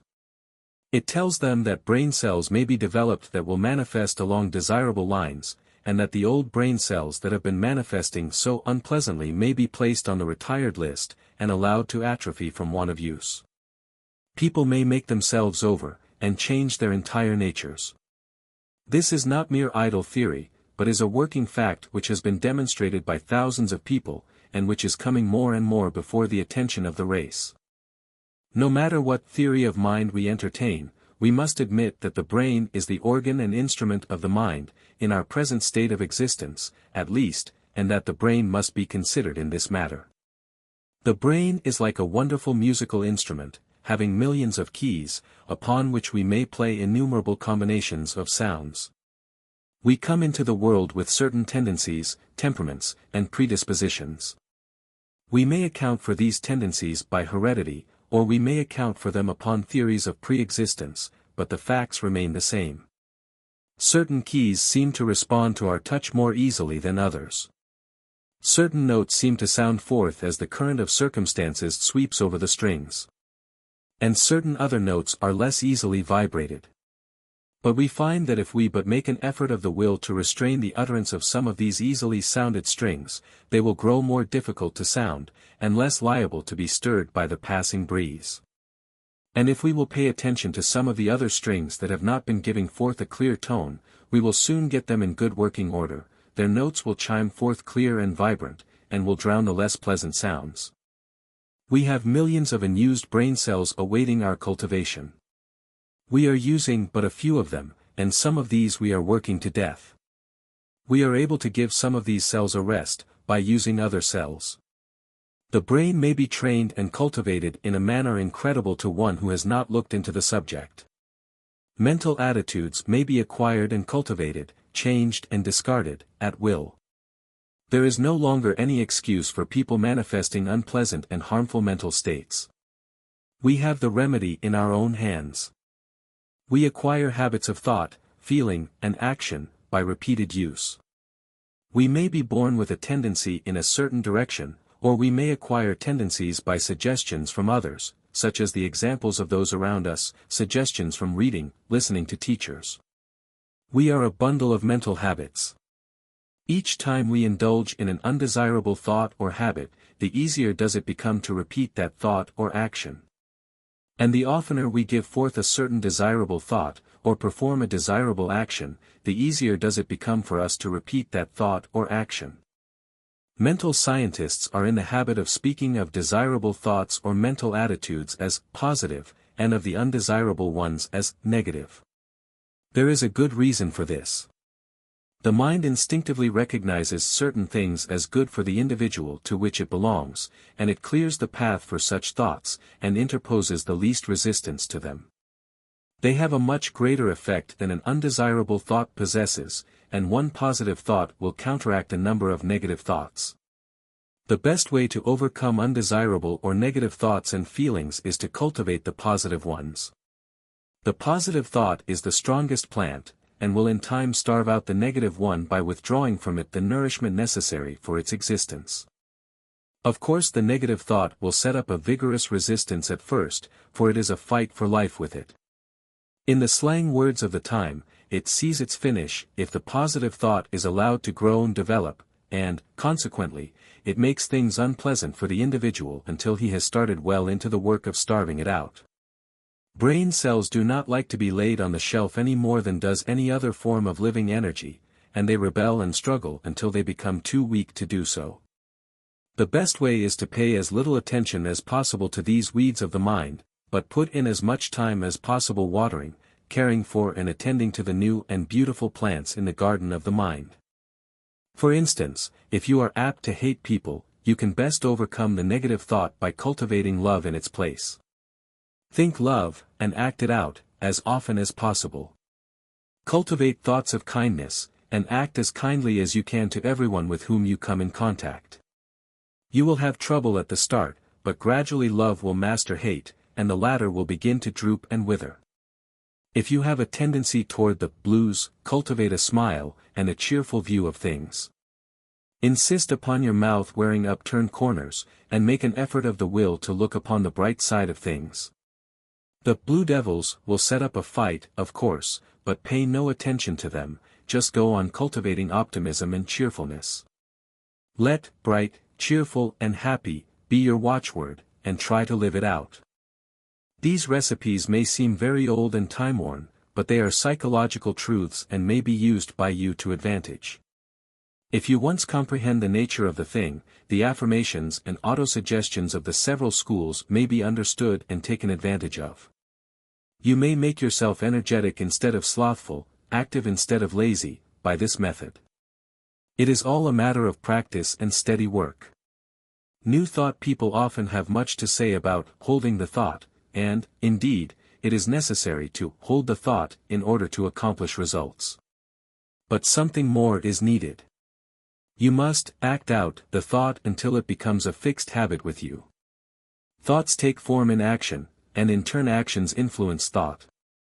So by acting out certain lines of thought, the actions react upon the mind, and increase the development of the part of the mind having close relation to the act. Each time the mind entertains a thought, the easier becomes the resulting action, and each time an act is performed, the easier becomes the corresponding thought. So you see the thing works both ways, action and reaction. If you feel cheerful and happy, it is very natural for you to laugh. And if you will laugh a little, you will begin to feel bright and cheerful. Do you see what I am trying to get at? Here it is, in a nutshell. If you wish to cultivate a certain habit of action, begin by cultivating the mental attitude corresponding to it. And as a means of cultivating that mental attitude, start in to act out, or go through, the motions of the act corresponding to the thought. Now, see if you cannot apply this rule. Take up something that you really feel should be done, but which you do not feel like doing. Cultivate the thought leading up to it, say to yourself, I like to do so, and then go through the motions, cheerfully, remember, and act out the thought that you like to do the thing. Take an interest in the doing, study out the best way to do it, put brains into it, take a pride in it, and you will find yourself doing the thing with a considerable amount of pleasure and interest. You will have cultivated a new habit. If you prefer trying it on some mental trait of which you wish to be rid, it will work the same way. Start in to cultivate the opposite trait, and think it out and act it out for all you are worth. Then watch the change that will come over you. Don't be discouraged at the resistance you will encounter at first, but sing gaily, I can and I will, and get to work in earnest. The important thing in this work is to keep cheerful and interested. If you manage to do this, the rest will be easy. Thought Vibration, or, The Law of Attraction in the Thought World. By William Walker Atkinson, 1908. Chapter 13. The Attractive Power, Desire Force. We have discussed the necessity of getting rid of fear, that your desire may have full strength with which to work. Supposing that you have mastered this part of the task, or at least started on the road to mastery, I will now call your attention to another important branch of the subject. I allude to the subject of mental leaks. No, I don't mean the leakage arising from your failure to keep your own secrets, that is also important, but forms another story. The leakage I am now referring to is that occasioned by the habit of having the attention attracted to and distracted by every passing fancy. In order to attain a thing, it is necessary that the mind should fall in love with it, and be conscious of its existence, almost to the exclusion of everything else. You must get in love with the thing you wish to attain, just as much as you would if you were to meet the girl or man you wish to marry. I do not mean that you should become a monomaniac upon the subject, and should lose all interest in everything else in the world. That won't do, for the mind must have recreation and change. But, I do mean that you must be so set upon the desired thing that all else will seem of secondary importance. A man in love may be pleasant to everyone else, and may go through the duties and pleasures of life with good spirit, but underneath it all he is humming to himself, just one girl, and every one of his actions is bent toward getting that girl, and making a comfortable home for her. Do you see what I mean? You must get in love with the thing you want, and you must get in love with it in earnest. None of this latter-day flirting, on today and off tomorrow, sort of love, but the good old-fashioned kind, that used to make it impossible for a young man to get to sleep unless he took a walk around his best girl's house, just to be sure it was still there. That's the real kind. And the man or woman in search of success must make of that desired thing his ruling passion. He must keep his mind on the main chance. Success is jealous, that's why we speak of her as feminine. She demands a man's whole affection, and if he begins flirting with other fair charmers, she soon turns her back upon him. If a man allows his strong interest in the main chance to be sidetracked, he will be the loser. Mental force operates best when it is concentrated. You must give to the desired thing your best and most earnest thought. Just as the man who is thoroughly in love will think out plans and schemes whereby he may please the fair one, so will the man who is in love with his work or business give it his best thought, and the result will be that 101 plans will come into his field of consciousness, many of which are very important. The mind works on the subconscious plane, remember, and almost always along the lines of the ruling passion or desire. It will fix up things, and patch together plans and schemes, and when you need them the most it will pop them into your consciousness, and you will feel like hurrahing, just as if you had received some valuable aid from outside.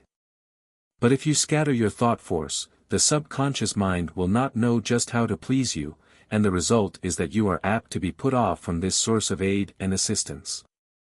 Beside this, you will miss the powerful result of concentrated thought in the conscious working out of the details of your plans. And then again the man whose mind is full of a dozen interests fails to exert the attracting power that is manifested by the man of the one ruling passion, and he fails to draw to him persons, things, and results that will aid in the working out of his plans, and will also fail to place himself in the current of attraction whereby he is brought into contact with those who will be glad to help him because of harmonious interests. I have noticed, in my own affairs, that when I would allow myself to be sidetracked by anything outside of my regular line of work, it would be only a short time before my receipts dropped off, and my business showed signs of a lack of vitality. Now, many may say that this was because I left undone some things that I would have done if my mind had been centered on the business. This is true, but I have noticed like results in cases where there was nothing to be done, cases in which the seed was sown, and the crop was awaited. And, in just such cases, as soon as I directed my thought to the matter the seed began to sprout. I do not mean that I had to send out great mental waves with the idea of affecting people, not a bit of it. I simply began to realize what a good thing I had, and how much people wanted it, and how glad they would be to know of it, and all that sort of thing, and lo! My thoughts seemed to vitalize the work, and the seed began to sprout. This is no mere fancy, for I have experienced it on several occasions, I have spoken to many others on the subject, and I find that our experiences tally perfectly. So don't get into the habit of permitting these mental leaks. Keep your desire fresh and active, and let it get in its work without interference from conflicting desires. Keep in love with the thing you wish to attain, feed your fancy with it, see it as accomplished already, but don't lose your interest. Keep your eye on the main chance, and keep your one ruling passion strong and vigorous. Don't be a mental polygamist. One mental love is all that a man needs, that is, one at a time. Some scientists have claimed that something that might as well be called love is at the bottom of the whole of life. They claim that the love of the plant for water causes it to send forth its roots until the loved thing is found. They say that the love of the flower for the sun causes it to grow away from the dark places, so that it may receive the light.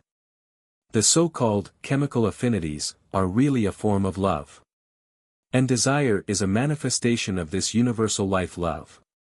So I am not using a mere figure of speech when I tell you that you must love the thing you wish to attain. Nothing but intense love will enable you to surmount the many obstacles placed in your path. Nothing but that love will enable you to bear the burdens of the task. The more desire you have for a thing, the more you love it, and the more you love it, the greater will be the attractive force exerted toward its attainment, both within yourself, and outside of you.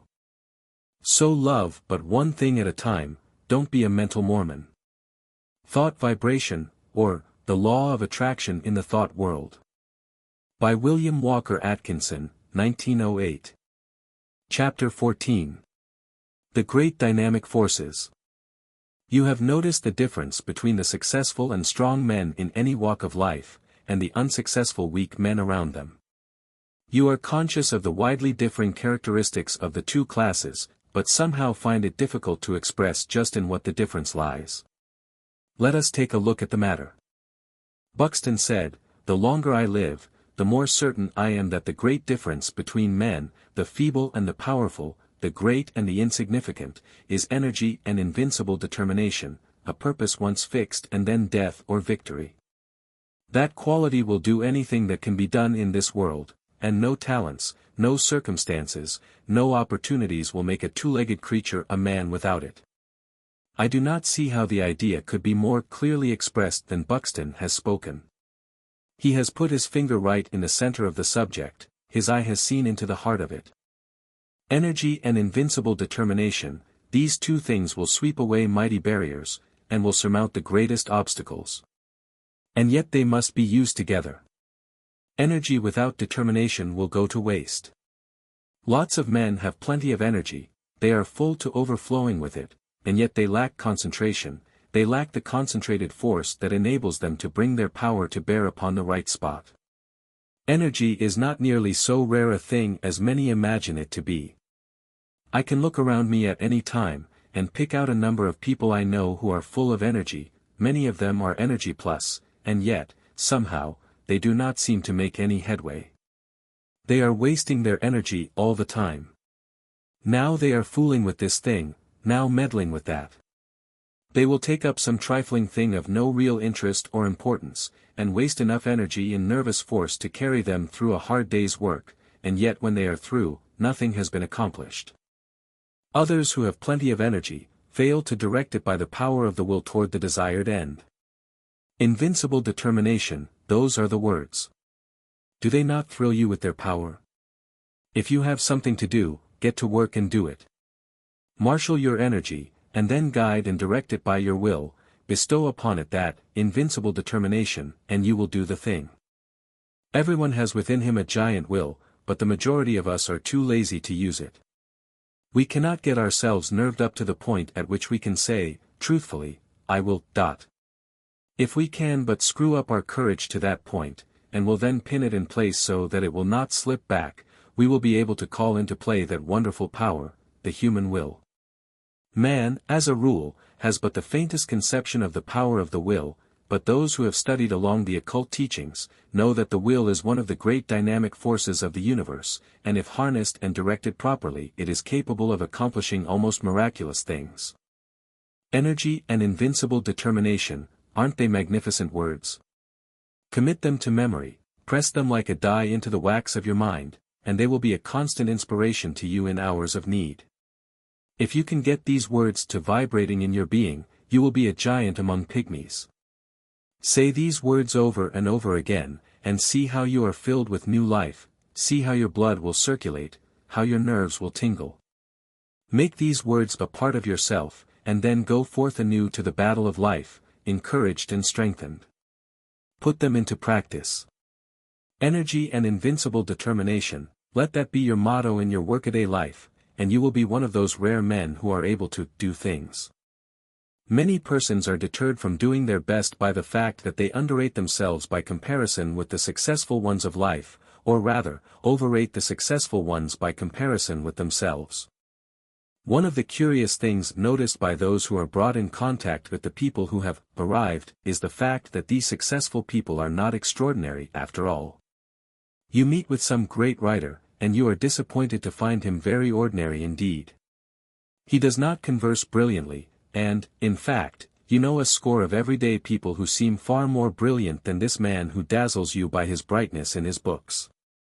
You meet some great statesman, and he does not seem nearly so wise as lots of old fellows in your own village, who waste their wisdom upon the desert air. You meet some great captain of industry, and he does not give you the impression of the shrewdness so marked in some little bargain-driving trader in your own town. How is this, anyway? Are the reputations of these people fictitious, or what is the trouble? The trouble is this: you have imagined these people to be made of superior metal, and are disappointed to find them made of the same stuff as yourself and those about you. But, you ask, wherein does their greatness of achievement lie? Chiefly in this: belief in themselves and in their inherent power, in their faculty to concentrate on the work in hand, when they are working, and in their ability to prevent leaks of power when they are not working. They believe in themselves, and make every effort count.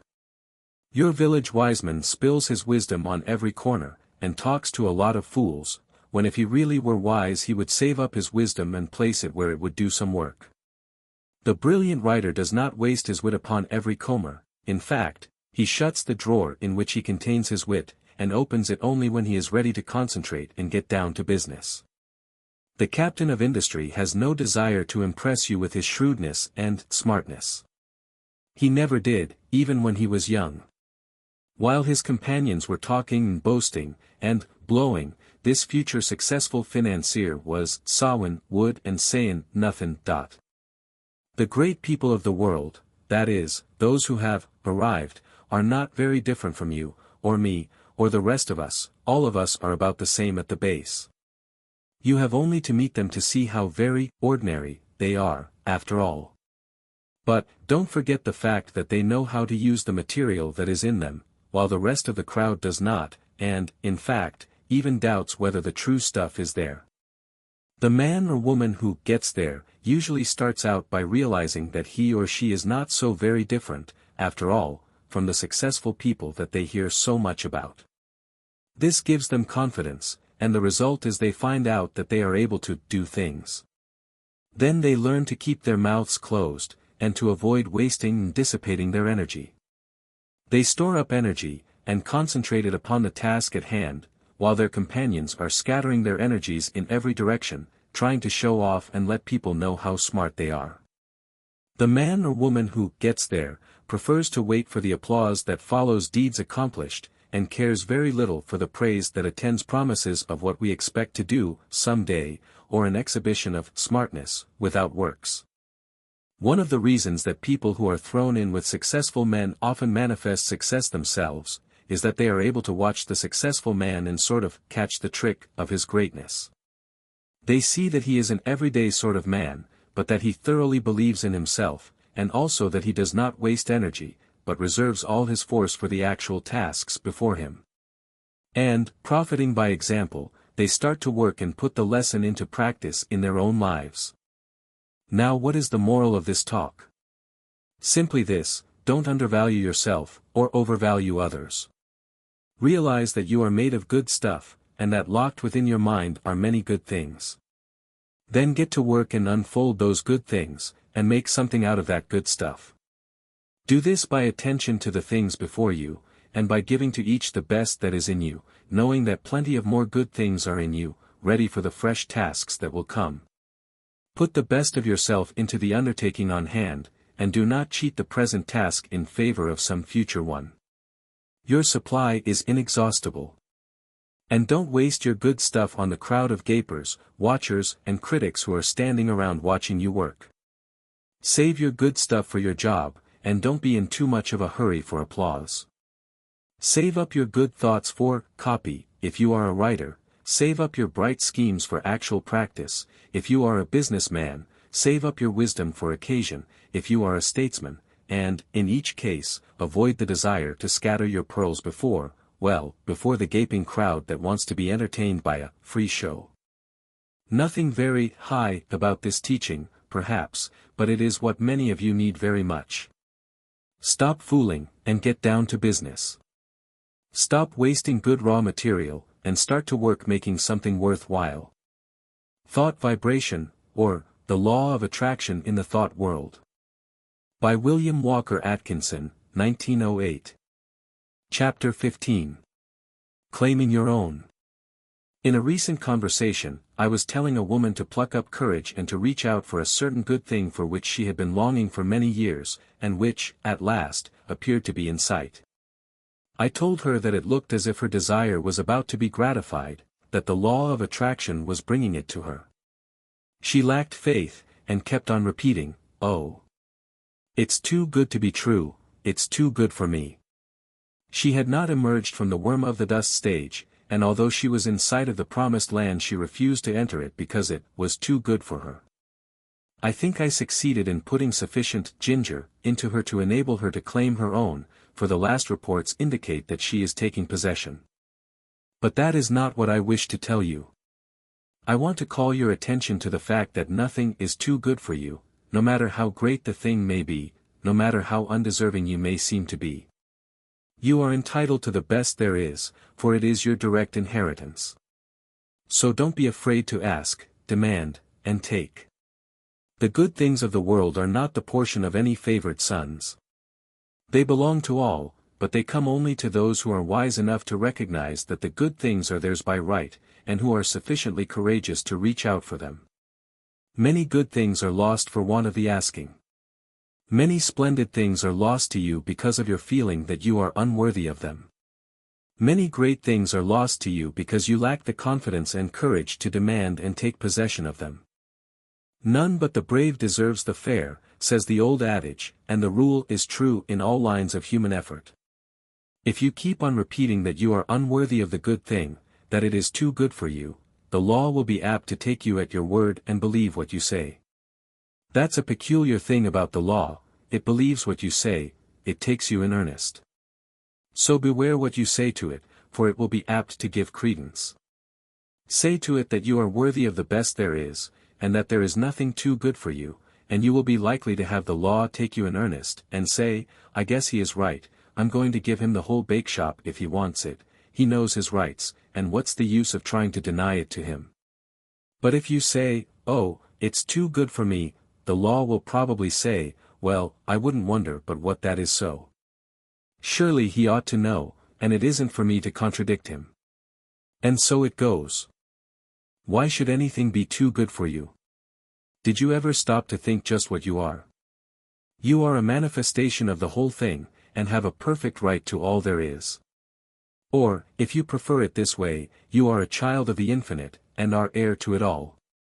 You are telling the truth in either statement, or both.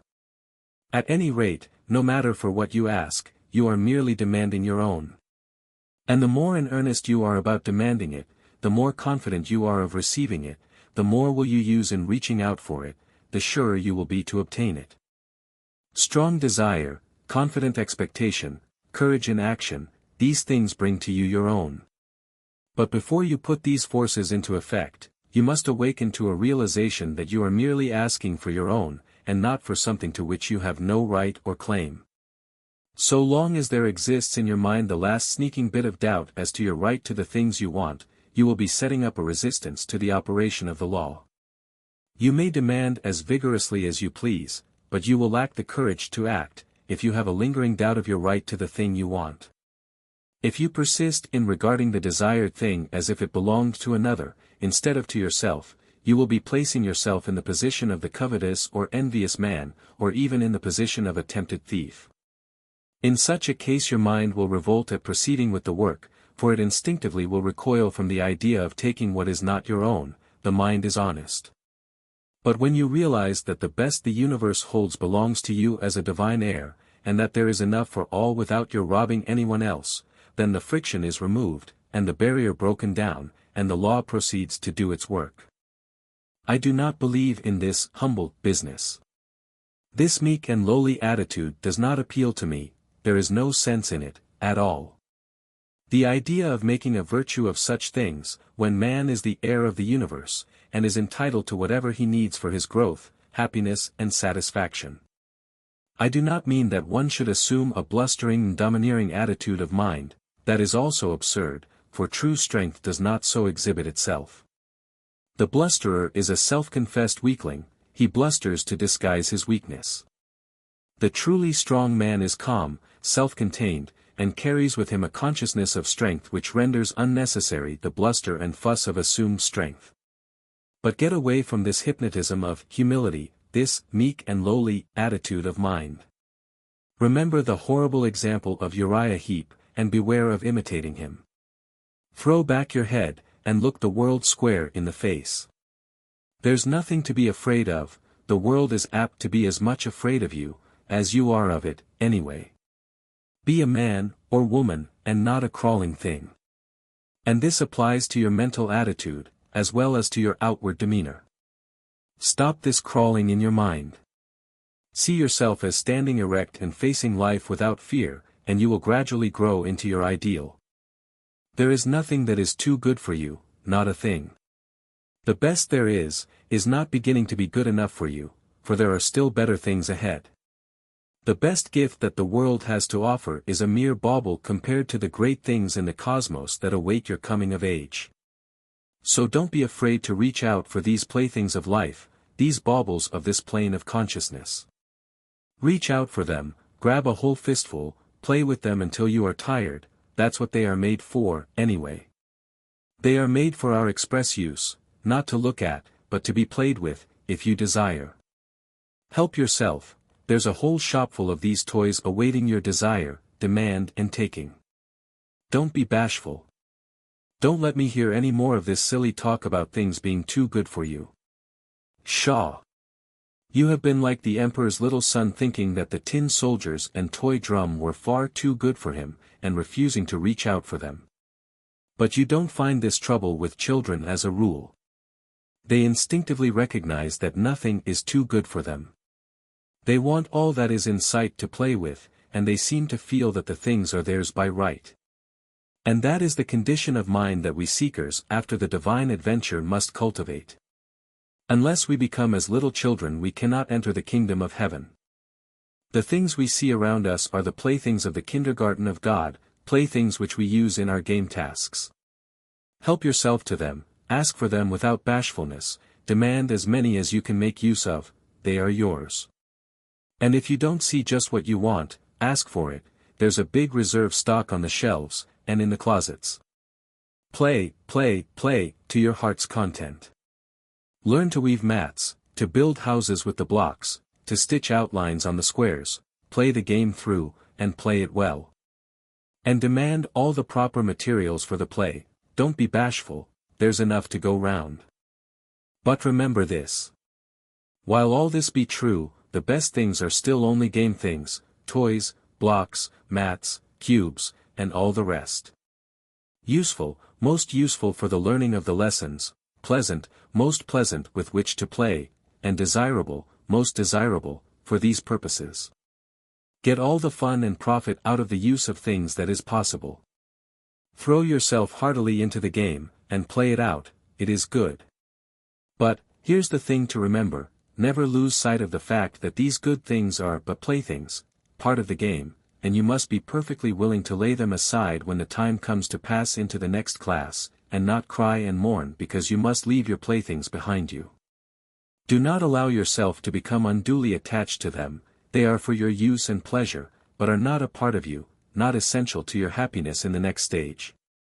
Despise them not because of their lack of reality, they are great things relatively, and you may as well have all the fun out of them that you can, don't be a spiritual prig, standing aside and refusing to join in the game.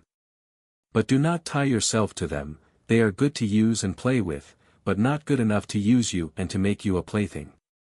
Don't let the toys turn the tables on you. This is the difference between the master of circumstances and the slave of circumstances. The slave thinks that these playthings are real, and that he is not good enough to have them. He gets only a few toys, because he is afraid to ask for more, and he misses most of the fun. And then, considering the toys to be real, and not realizing that there are plenty more where these came from, he attaches himself to the little trinkets that have come his way, and allows himself to be made a slave of them. He is afraid that they may be taken away from him, and he is afraid to toddle across the floor and help himself to the others. The master knows that all are his for the asking. He demands that which he needs from day to day, and does not worry about overloading himself, for he knows that there are lots more, and that he cannot be cheated out of them.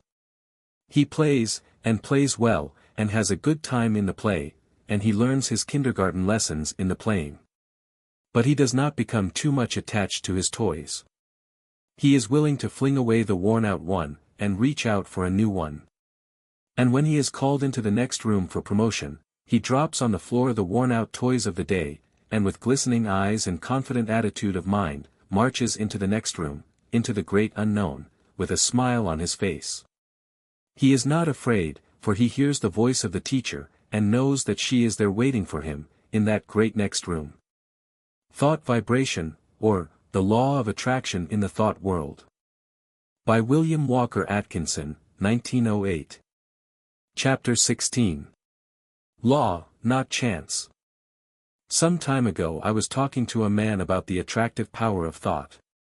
He said that he did not believe that thought could attract anything to him, and that it was all a matter of luck. He had found, he said, that ill luck relentlessly pursued him, and that everything he touched went wrong. It always had, and always would, and he had grown to expect it. When he undertook a new thing he knew beforehand that it would go wrong and that no good would come of it. Oh, no.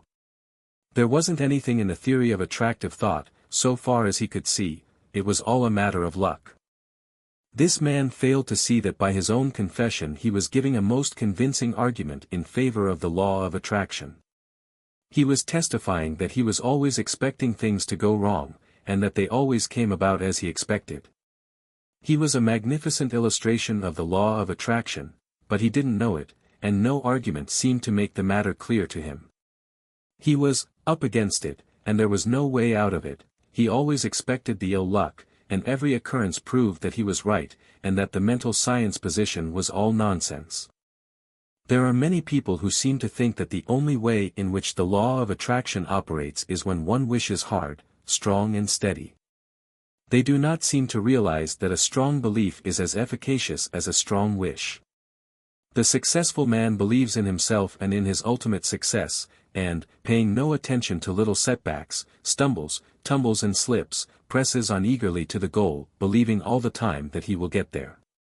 His views and aims may alter as he progresses, and he may change his plans or have them changed for him, but all the time he knows in his heart that he will eventually get there. He is not steadily wishing he may get there, he simply feels it and believes it, and thereby sets into operation the strongest forces known in the world of thought. The man who just as steadily believes he is going to fail will invariably fail. How could he help it? There is no special miracle about it. Everything he does, thinks and says is tinctured with the thought of failure. Other people catch his spirit, and fail to trust him or his ability, which occurrences he in turn sets down as but other exhibitions of his ill luck, instead of ascribing them to his belief and expectation of failure. He is suggesting failure to himself all the time, and he invariably takes on the effect of the autosuggestion. Then, again, he by his negative thoughts shuts up that portion of his mind from which should come the ideas and plans conducive to success and which do come to the man who is expecting success because he believes in it. A state of discouragement is not the one in which bright ideas come to us. It is only when we are enthused and hopeful that our minds work out the bright ideas which we may turn to account. Men instinctively feel the atmosphere of failure hovering around certain of their fellows, and on the other hand recognize something about others which leads them to say, when they hear of a temporary mishap befalling such a one, "Oh, he'll come out all right somehow, you can't down him." It is the atmosphere caused by the prevailing mental attitude. Clear up your mental atmosphere. There is no such thing as chance. Law maintains everywhere, and all that happens happens because of the operation of law. You cannot name the simplest thing that ever occurred by chance, try it, and then run the thing down to a final analysis, and you will see it as the result of law. It is as plain as mathematics. Plan and purpose, cause and effect. From the movements of worlds to the growth of the grain of mustard seed, all the result of law. The fall of the stone down the mountainside is not chance, forces which had been in operation for centuries caused it. And back of that cause were other causes, and so on until the causeless cause is reached. And life is not the result of chance, the law is here, too. The law is in full operation whether you know it or not, whether you believe in it or not. You may be the ignorant object upon which the law operates, and bring yourself all sorts of trouble because of your ignorance of or opposition to the law. Or you may fall in with the operations of the law, get into its current, as it were, and life will seem a far different thing to you. You cannot get outside of the law, by refusing to have anything to do with it. You are at liberty to oppose it and produce all the friction you wish to, it doesn't hurt the law, and you may keep it up until you learn your lesson. The law of thought attraction is one name for the law, or rather for one manifestation of it. Again I say, your thoughts are real things. They go forth from you in all directions, combining with thoughts of like kind, opposing thoughts of a different character, forming combinations, going where they are attracted, flying away from thought centers opposing them. And your mind attracts the thoughts of others, which have been sent out by them consciously or unconsciously. But it attracts only those thoughts which are in harmony with its own. Like attracts like, and opposites repel opposites, in the world of thought. If you set your mind to the keynote of courage, confidence, strength and success, you attract to yourself thoughts of like nature, people of like nature, things that fit in the mental tune. Your prevailing thought or mood determines that which is to be drawn toward you, picks out your mental bedfellow. You are today setting into motion thought currents which will in time attract toward you thoughts, people and conditions in harmony with the predominant note of your thought. Your thought will mingle with that of others of like nature and mind, and you will be attracted toward each other, and will surely come together with a common purpose sooner or later, unless one or the other of you should change the current of his thoughts. Fall in with the operations of the law. Make it a part of yourself. Get into its currents. Maintain your poise. Set your mind to the keynote of courage, confidence and success. Get in touch with all the thoughts of that kind that are emanating every hour from hundreds of minds. Get the best that is to be had in the thought world. The best is there, so be satisfied with nothing less. Get into partnership with good minds. Get into the right vibrations. You must be tired of being tossed about by the operations of the law, get into harmony with it.